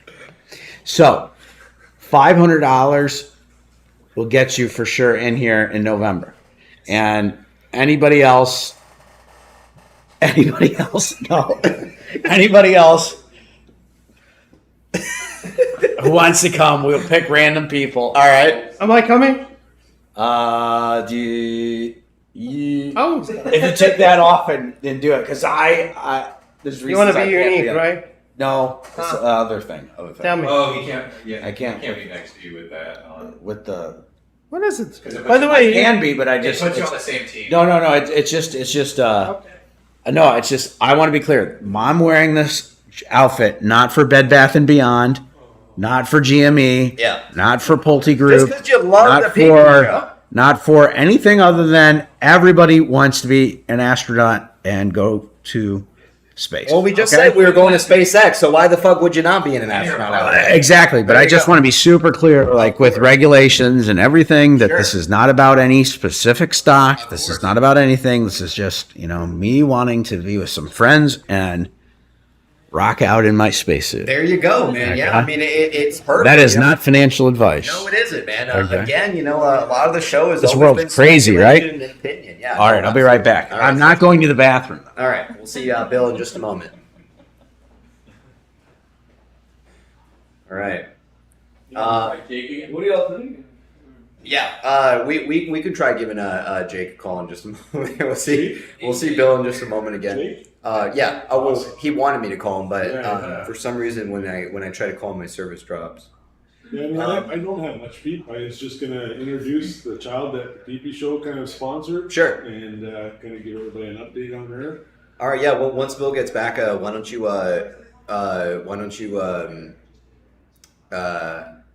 once Bill gets back, why don't you come on here and tell him what you're going to tell him here? Where's that piece of paper? We're gonna shut down at 7. Do you still want to do that? Okay, so why don't you come up right now? Shut it down at 7. all right. All right, Bill will be there. All right, so Bill, ABC wants to make a bet with you, man. How does that sound? I mean, you said you were a degenerate, so of course you're willing I'm to take a definitely bet. a degenerate, but it depends on the bet. Remember, I fold on pocket queens. Right? I know. What the fuck are you doing, folding pocket queens? When are we going to play poker tonight, or We what? have to. Maybe. Will your wife Maybe. let you? Wrong question. All right, keep going. I just want to actually update you. Actually, we'll call her and we get your permission from her. Don't worry, she's fine. We'll take care of it. We actually at the PP Show adopted a child, and her name is actually Theodella. I don't know if you can show that That's on cool. screen there, but her name actually translates to Teddy Theodore. So it's really cool that this little girl that we've sponsored from the PP Show, that was from some of the donations that some of the chat had put in. So I just wanted to update everybody on that. That's really cool. I want to make a bet with you. I have this thesis, Bill, and I know you certainly don't have any inside knowledge as to what's going on, but I love the cheeseburger bet that you did. Did we order that? Oh yeah, I'm starving by the way. Is on his way? Ordering it now. All right, I'll text you. That ice cream didn't last forever. Yeah, you need some food, huh? Not really, but be nice. Okay, go ahead. I want you to name a bet for us, or I could name, I don't know, how do you want to do this? I just want to put up another challenge to see how we can kind of grow the community. Okay, what's the bet? That's it. Okay, I have a thesis. I might not take it, but Yeah, go I ahead. respect that. I have a I think thesis. you'll like the bet. The problem is that everything I do, I say, okay, does that get me closer or further away from giving away more money? But go ahead. Okay. I have a thesis, and I could be totally wrong. You certainly don't have any inside knowledge. You've said that from the start, but I want to kind of put a bet on the table that if I'm right, then you're going to kind of help the PP Show kind of grow its wings and spread it a little bit more and try and pull some collective community together. And if I'm wrong, then I want to contribute to what you're doing in terms of your philanthropy work. So the bet being is I have a thesis, and again, I could be totally wrong here. My thesis, not financial advice, it's pure speculation, that I believe Carl's going to show up very soon and take Bed Bath & Beyond.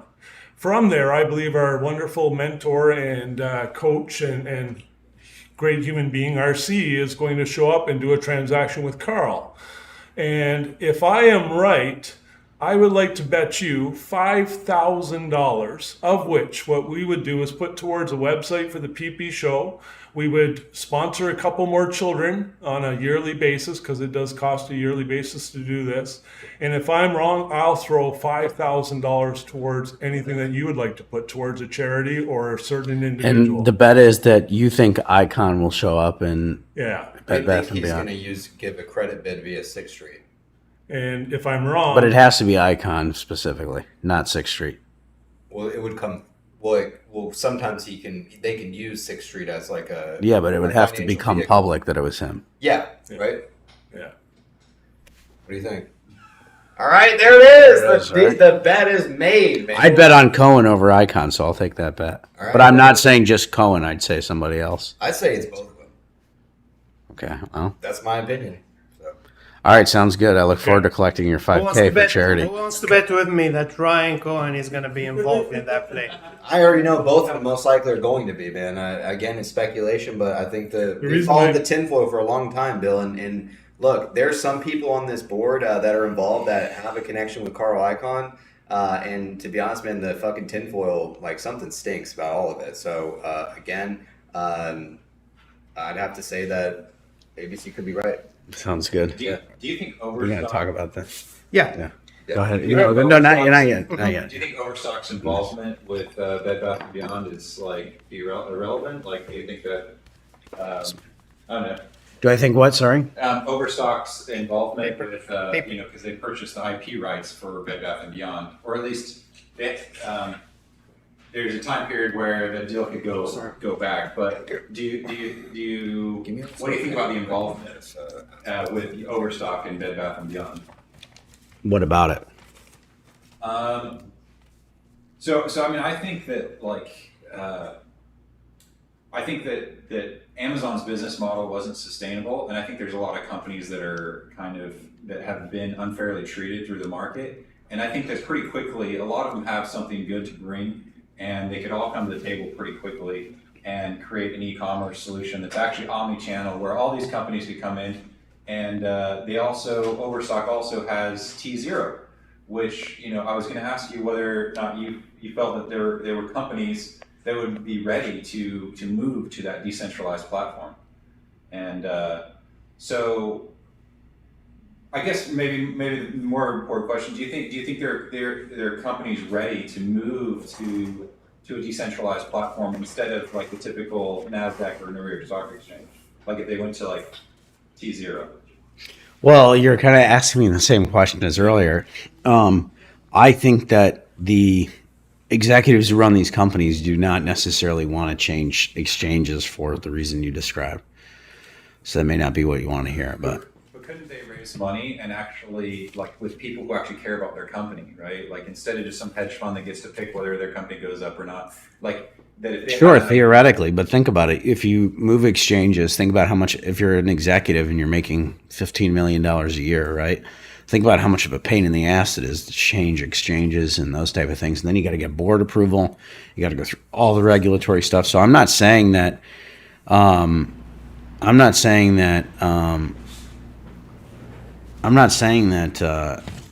keep that there for a second because I'll answer in a second.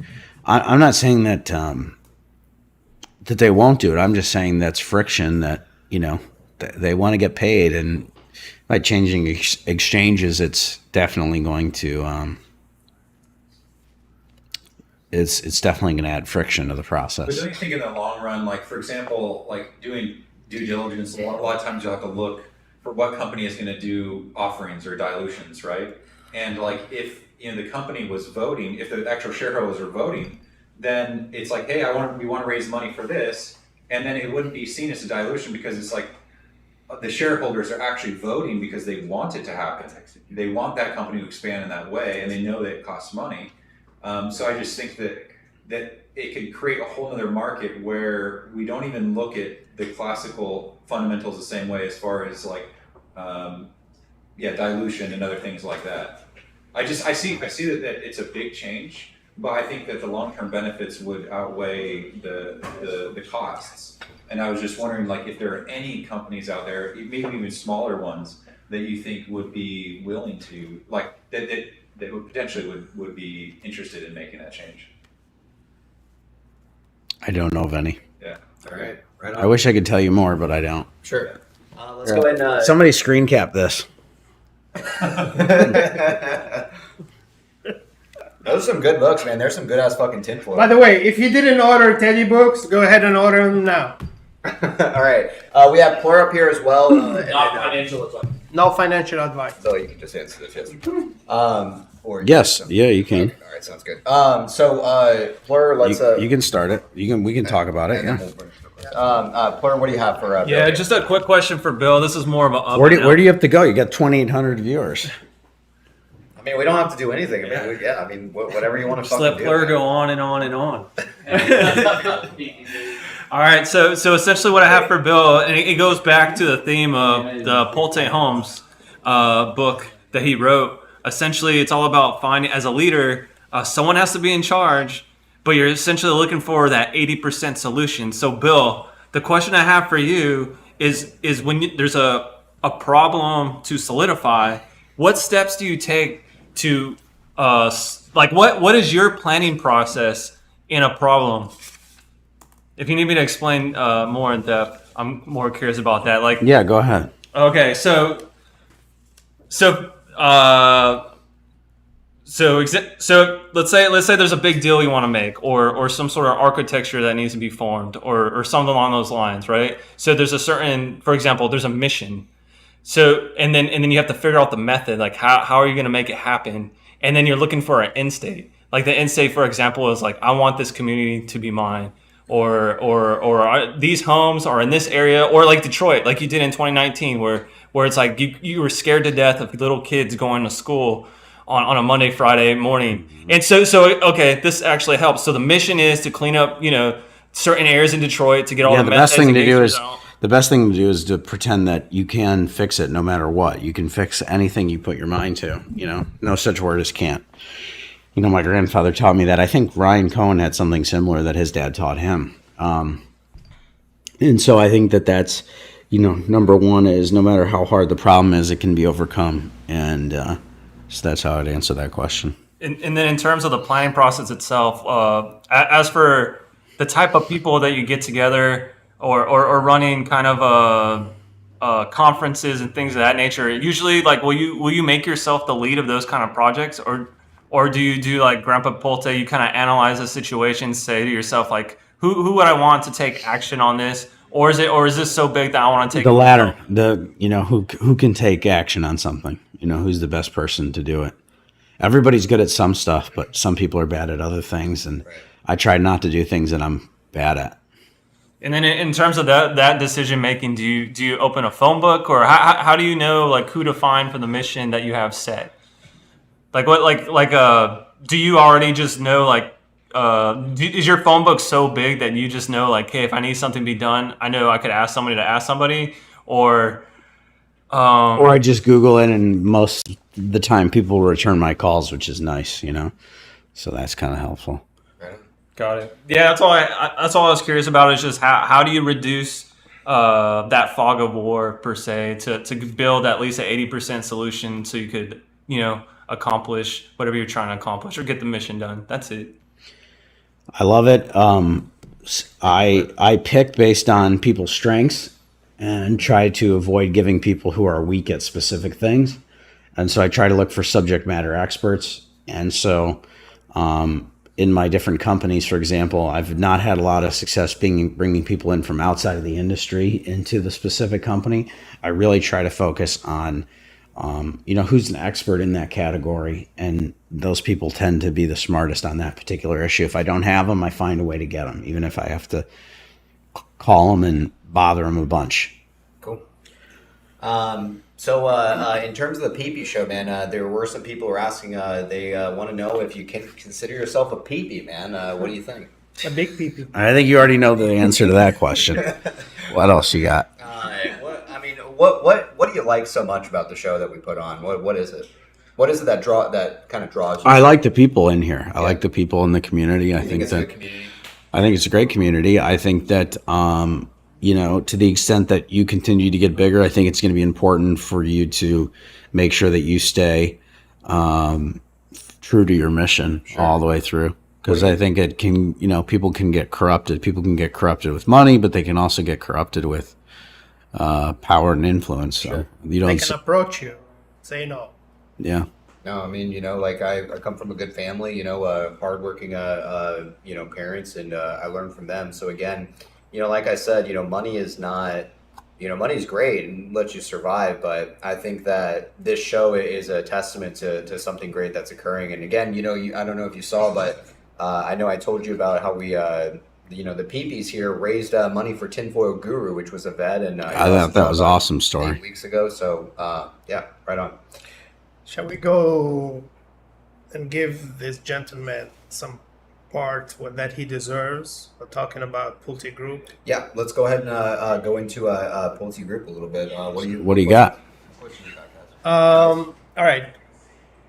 That company was built by your grandfather.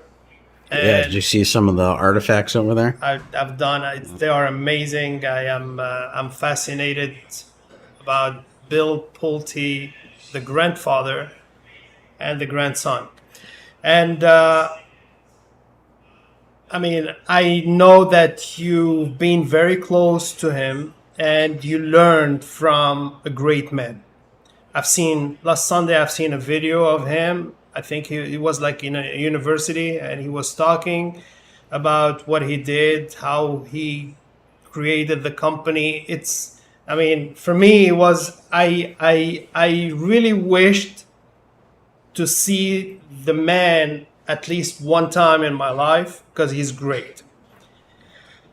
Can you tell us about your grandfather, about the company your grandfather built, and if there is no legal, I know there is a case with some corrupt entities in the company, including the current CEO, and I've seen that he's sitting at the board of directors of the company. If it's legal, you can tell the viewers here what's going on. Well, I got a big problem in the sense that we've got, as shareholders, I think, a big problem in the company, which is, at least I've got a problem with it, which is that you've got a CEO who's making a lot of money every year, and in my opinion, he's in many ways covering for the disgraced, terminated Brandon Jones, who essentially defamed and harassed my family for a long period of time. And, to be honest with you, this situation should never happen in a Fortune 500 company. And when it does, it should be eradicated and it should not be supported in any way. And it's my opinion that Ryan Marshall is spending way too much of our shareholder money, because I'm a shareholder in it. Mine as well. You are? Yeah. And my mom's actually was like, you need to buy Pulte homes. These two. Oh, that's nice. Thank you.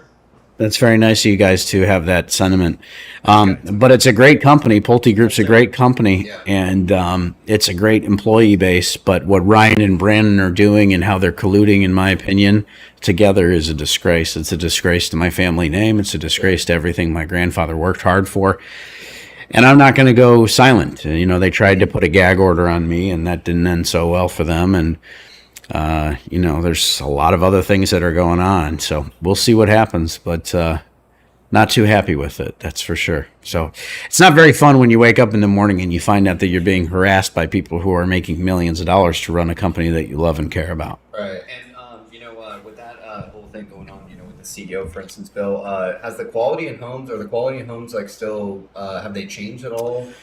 The good thing is we've got a number of great employees in the company. There's about 6,000 employees. And as far as I can tell, and one of the things I think that Ryan Marshall, through his people, is being very misleading about is they're saying that I have issues with executives. Sure. My issue is predominantly with those who've created problems. A guy named Todd Sheldon, a guy named Ryan Marshall, and a guy named Brandon Jones.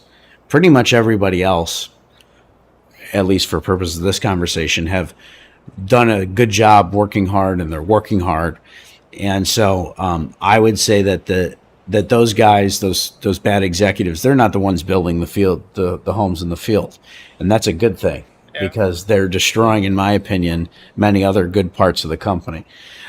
Meaning that not the people in the field. I'm talking about those three executives that I mentioned. One who's been so-called terminated, but acts almost, in my opinion, like he still works there. He's still acting So- behind the scene or something, right? It's a bizarre thing. I mean, it's one of those things where you would think that if you fired a guy for cause, that you wouldn't be, number one, entertaining anything with that person. You'd be figuring out how to, say this is not appropriate behavior.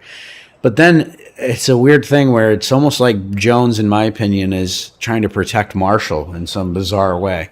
Yeah. And I just don't think this is a very good thing for the company, and I don't think it's a very good thing for them, and I don't think it's a very good thing for the shareholders. But that's just my Now, opinion. do you think shareholders can approach a way to, for instance, get him out of his position and so forth? Well, I think that for the most part, what I'm just trying to do is shine light on the darkness, and they don't like the light, which is why they're trying for these gag orders. I mean, what a red flag to have a gag order. Huge fucking red flag. That's a huge fucking red flag. Yeah.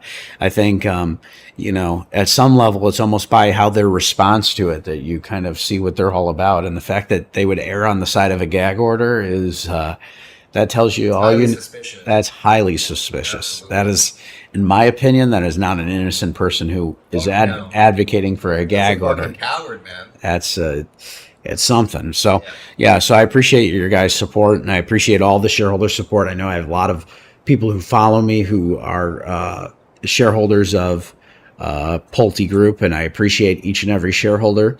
Together, we're going to make sure that there's no funny business going on at Pulte Group, no matter how much they try to threaten us and all that other kind of stuff. So we're going to keep on going, and I appreciate everybody in this chat who supports me and supports my family and supports our legacy, because whether it's Ryan Cohen with his dad and his legacy, or my grandfather, and everybody knows how important he was to me, it's important to me personally that I preserve the legacy, and I'm not going to let two jackasses screw it up for not only the 6,000 great employees, but for any other shareholder. Yep. Absolutely. In terms of PHM, are you guys how are you guys kind of expanding into the housing market as now? I mean, with the economy, inflation, mortgage rates are increasing. Are you guys still building or continue to build homes, or are you guys kind of pushing that in basically? Well, the employees are doing a great job. They're doing a great job. They're building 20, 30,000 homes a year right now. Yeah. And that's a lot of homes if you think about it. Absolutely. So they're doing a nice job with that. I'm buying some of the homes. It's kind of interesting. Ryan Marshall, who's the CEO who we just talked about, He sells, you buy. He's selling the stock. I'm buying the stock. Yeah, the fuck up. He's selling the homes. I'm buying the homes. Yeah. Great. So, this is, these are all the wrong signals in my opinion. Sure. And, yeah. And with Pulte Homes, is it true that you guys kind of are heading towards a rent to own kind of scenario with some? Unfortunately, the CEO has not gone into the rental business. Sure. I think that it's a way to give people a way, as long as you do it morally, ethically, to make it so people who can't afford homes can get in one of our new homes. When I say our, I mean the company. I'm not technically with the company day to day, but I'm a big shareholder. So I've been trying to get them to do that. But as we all know, just because I say something, sometimes it takes them a while to do whatever. But, Right. how about this Jones guy running around creating all these fake identities and to harass me and everything? I mean, it's quite unbelievable. Can you tell us more? Not yet. Not yet. Not yet. Well, I can answer specific questions, but nothing about what we. What would you like to share about it? No, it's just I think that the, we'll figure it out all in due time. But you've got an $18 billion company here that I care a lot about, that my grandfather put his literal blood, sweat, and tears into, and so Fortune 500 Fortune 500 company. I mean, it's disgraceful what this CEO and those corrupt managers are doing to the guy that he wants to protect, a legacy built by his grandfather, and it has his family name there. So Yeah, thank you. I see people saying they bought stock or they're buying stock in Pulte Homes, so thank you for that. That's very nice. and Not saying to do that, to be clear. But Do whatever thank you. the fuck you want. Sell it, buy it. Who gives a shit, man? yeah, Do whatever the fuck you it's want. no financial advice here, but if you think that you can help with any even a tweet, right? Just do it for this man. All right, well, that sounds good. So Cool. maybe we can talk about that some other time, but that's kind of the By the way, latest there. we love the Pulte family. Thank you. Truly, yeah, we do. I mean, again, We love the PP family. And we love the Ryan. I was with Ryan my Cohen's family. I was with my dad. It's a great name. I Can was you say it? Kaj Malaj. I was with my dad today, and I was telling him about you guys and saying about how great you guys and the whole community's been to our family as this whole thing's been going on with these maniacs running this. Two or three guys running this company, in my opinion. Yeah. And I was trying to explain the PP show to him. That didn't. that didn't go too well. I didn't fully hit, but he says I get it. You know? Yeah. So I'm delighted that you guys came. Thank you for coming, and thanks for everybody for being here. I'm looking at some of the comments here. Somebody says, "Love to get more PHM." That's very nice of you. I share the Pulte page stuff on X all the time. Thank you. Yeah, we tried to raise money for people all day, every day. If you like the Pulte group and you like Bill Pulte, write a comment right now. I'm not asking you to give money, but just write a comment. I want to see the comments going like crazy. Go ahead. Come on. They stop. I mean, again, it's like it's fucking nuts that we're even sitting here in the same room, man.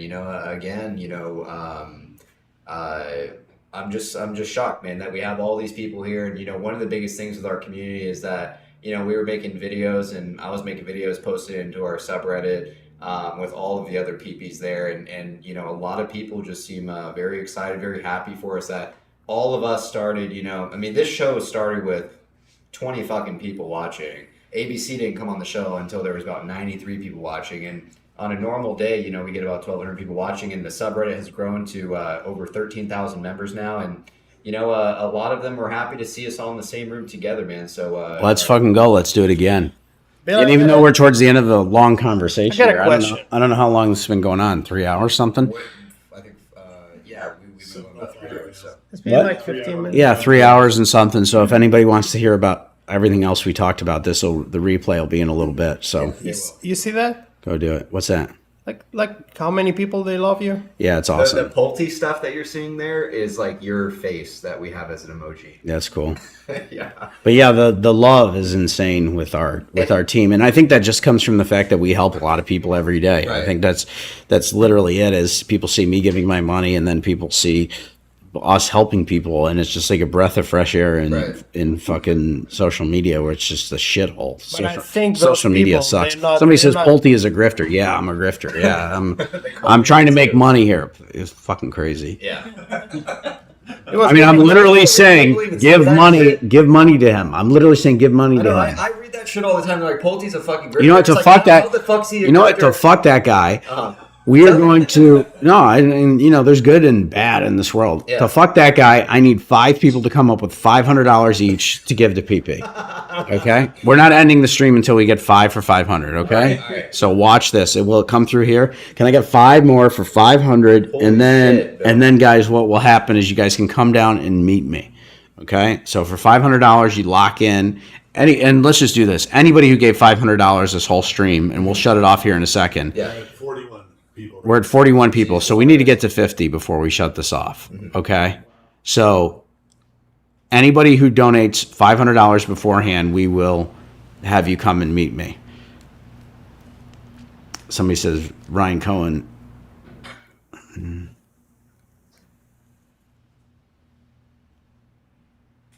A lot of people.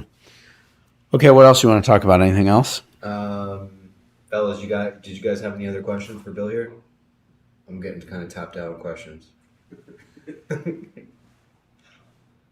You guys got anything? I always have more. By the way, how about the thunderstorm outside? I know, it's fucking loud. Is it always like that? Thank you. Somebody just donated money. Thank you. We just got a 500 there from Turk. Appreciate the love, Turk. Thanks, Turk. All right, we got one. We need what? 5 more? 8 more to get to 50. All right, well, even if we get 5 more. I think we could get to 50. I think we could get the whole amount. It's just we've been going for a while. Yeah, we can start bringing it to a close. I've been someone joked that I saw the G America dream, and it's like kind of like anyway. Like I can see a vision where Ryan Cohen could build an Amazon competitor and build it very quickly, because there's a lot of people, a lot of companies that have like brands that actually stick behind their name. Pulte is a gifter, somebody says, not a grifter. I like that. Right on. So there's brands that stand behind their name and actually have a quality product. And This guy says $5 if I had the cash, he'd do it. Let's invite him to down here. That's Reno. You're coming to me, Bill, man, and also PP. We got a 500. Eileen, thank you, Eileen. Okay, you got me right. Oh, we know Eileen. Yeah, we know Eileen. By the way, this is all going to PP. This is all going to PP. I'm gonna take off these this spacesuit real quick because it's on my bottom part of my body. Yeah, it's kind of hot, isn't it? Yeah. I'll be right back. All right, sounds good. Somebody says dildo slap the grifter. Have you seen it? Have you seen the fucking dildo slap? No. You've never seen the mushroom stand? No. Yeah, it's like a fucking image that comes up on the screen and it smacks someone in the face. We usually do it when there's someone coming on just shit talking us.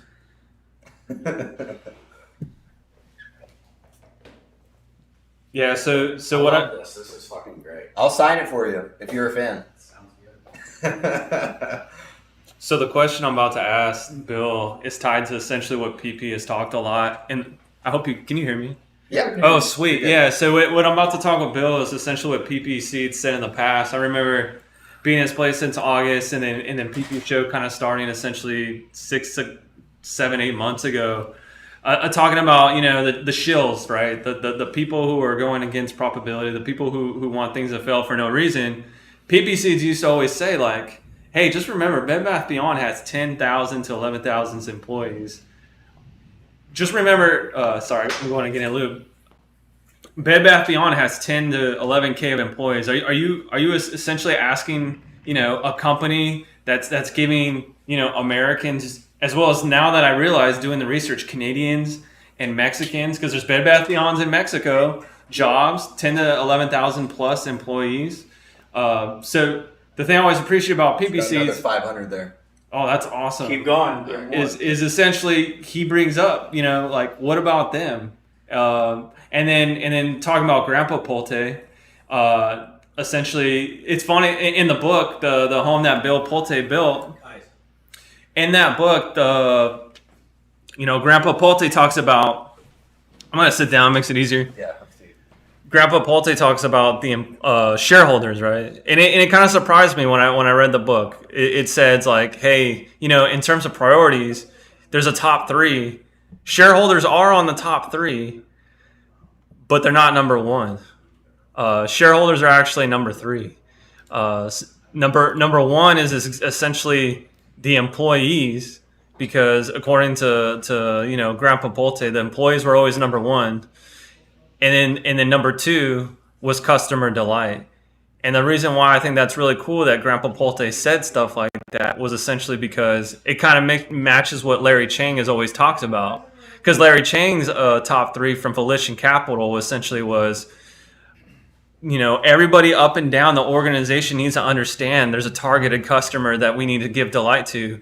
Number 2 essentially was talent management. And number 3 was capital allocation. The cool thing about Larry Chang that I always enjoyed in reference to capital allocation is and also receiving capital was there's internal and as well as external means of gaining that capital. So if you have a good business plan and the profitability line exists after people do all the math that's required to do it, you see that, hey, one way to gain, profit is essentially to have a product that you love and that's profitable, as well as as something like we're kind of helping for a potential squeeze with Bed Bath Beyond if something were to happen in our favor. So Bill, welcome back. Essentially, I was talking about what Grandpa Pulte brought up before in terms of shareholders, and I was kind of surprised reading the book the first time I did, because shareholders were listed number 3. Number 1 was essentially the employee. Number 2 was customer delight. Number 3 is the shareholders. Now, for me to you, Bill, the question I kind of have for you, because Grandpa Pulte, it's your blood, and you were raised by him.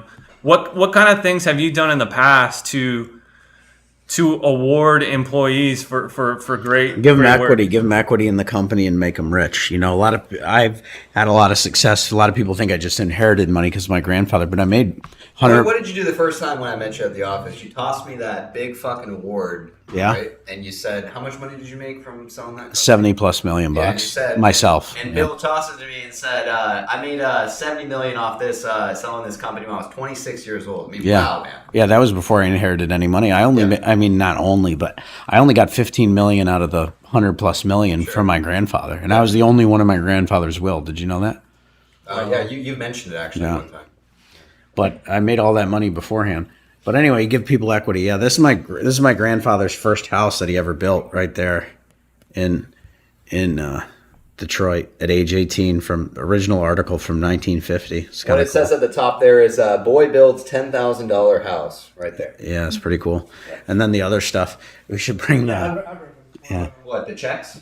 I don't know. Even though it's kind of far away, the coolest picture I saw was in the room kind of down that way, where it has Grandpa Pulte, 18 years old, with his shirt off, just like hammering away, which I think is really awesome because that hour video that you shared on Twitter recently, he essentially talks about, using the hammer to nail things independently, but as time grows, you fix things that aren't broken and you end up using technology to help you out. Yeah, and that's my dad and my grandpa. That's my grandpa and I. That's at my wedding. He died the next year. But anyway. Chat 714. Somebody says you're from Troy, Michigan. That's cool. Pulte, smoke a joint, somebody says. Yeah. Plur, they say take your shirt off. Mrs. Plur would be not too happy about that. We got that Five Guys anywhere near here? Yeah, I don't know. Did the Five Guys already come? I don't think so. No, they drove to go get it. No, that's Oh, funny. they went to go get it. Yeah. They left a few minutes ago. They should be back soon. All right, sounds good. Bill, what the fuck you want to talk about, man? I don't know. If you want, we can wrap it up. Yeah, we can start wrapping up the show. Okay, the last person to donate before we shut it off, even no matter the amount, we'll get to come to. So we'll pick one more, just a random person that donates. donation. All right. Yeah, the last one before we shut it off. Last donation coming in. You get to meet Bill and Pee-Pee, man. And we're going to wrap it up here. We're going to wrap it up here. So get that in. Wrapping up here in a moment. Get that in. Yep. People are saying 714 in the chat. All Somebody right. says grift, grift, grift, grift, grift. The real questions, VB with the $2. All I can send, lads. Thanks for your time, Pulte. Cool. All right. Love it. Right on, man. We'll start bringing the show to a close. Bill, why don't we hear some closing thoughts, man? What's on your fucking mind tonight, and what would you like everybody at home to know, man? I just like the stock. I like Ryan Cohen. I like helping people. Join X Philanthropy. It's a great cause. Keep on helping people. See y'all later. Right on. You heard it from Bill Pulte, man, from the ThePPShow. All right.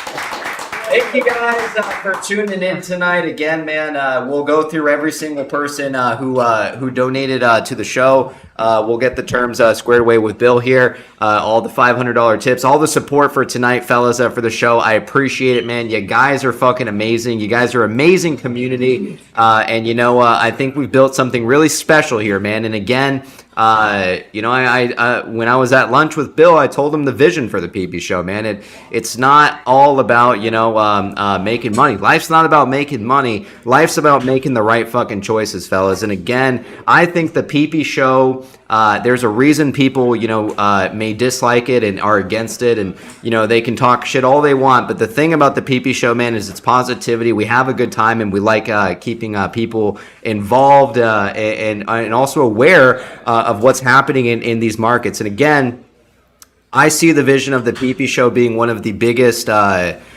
retail voices in terms of power that we've ever seen in the world. So one day, fellas, we will get there. But like Bill says, you don't just slap the fucking ladder straight on the roof and try to make it. You take one step at a time. So with that being said, fellas, thank you guys for tuning in tonight. And I hope to see you guys next time. Remember, there won't be any PP Show episodes until I do return home. I will be getting on a private plane with Bill. And I guess he's possibly taking the PP Show there to SpaceX. So with that being said, fellas, we'll have some vlogs, we'll have some videos for you. And again, thank you guys for your fucking support. And I hope you guys enjoy the rest of the night. Good luck, and good luck in the markets tomorrow, man. Again, we hope to see you then. So with that being said, fellas, enjoy the rest of the night. We'll see you then. We'll do a dildo slap on the way out, man. Enjoy the fucking greasy fucking dildo slap on the way out. Put your foreheads on the screen and enjoy the rest of the night. We'll see you guys when we return home eventually. Take care. Have a good night. Love you guys.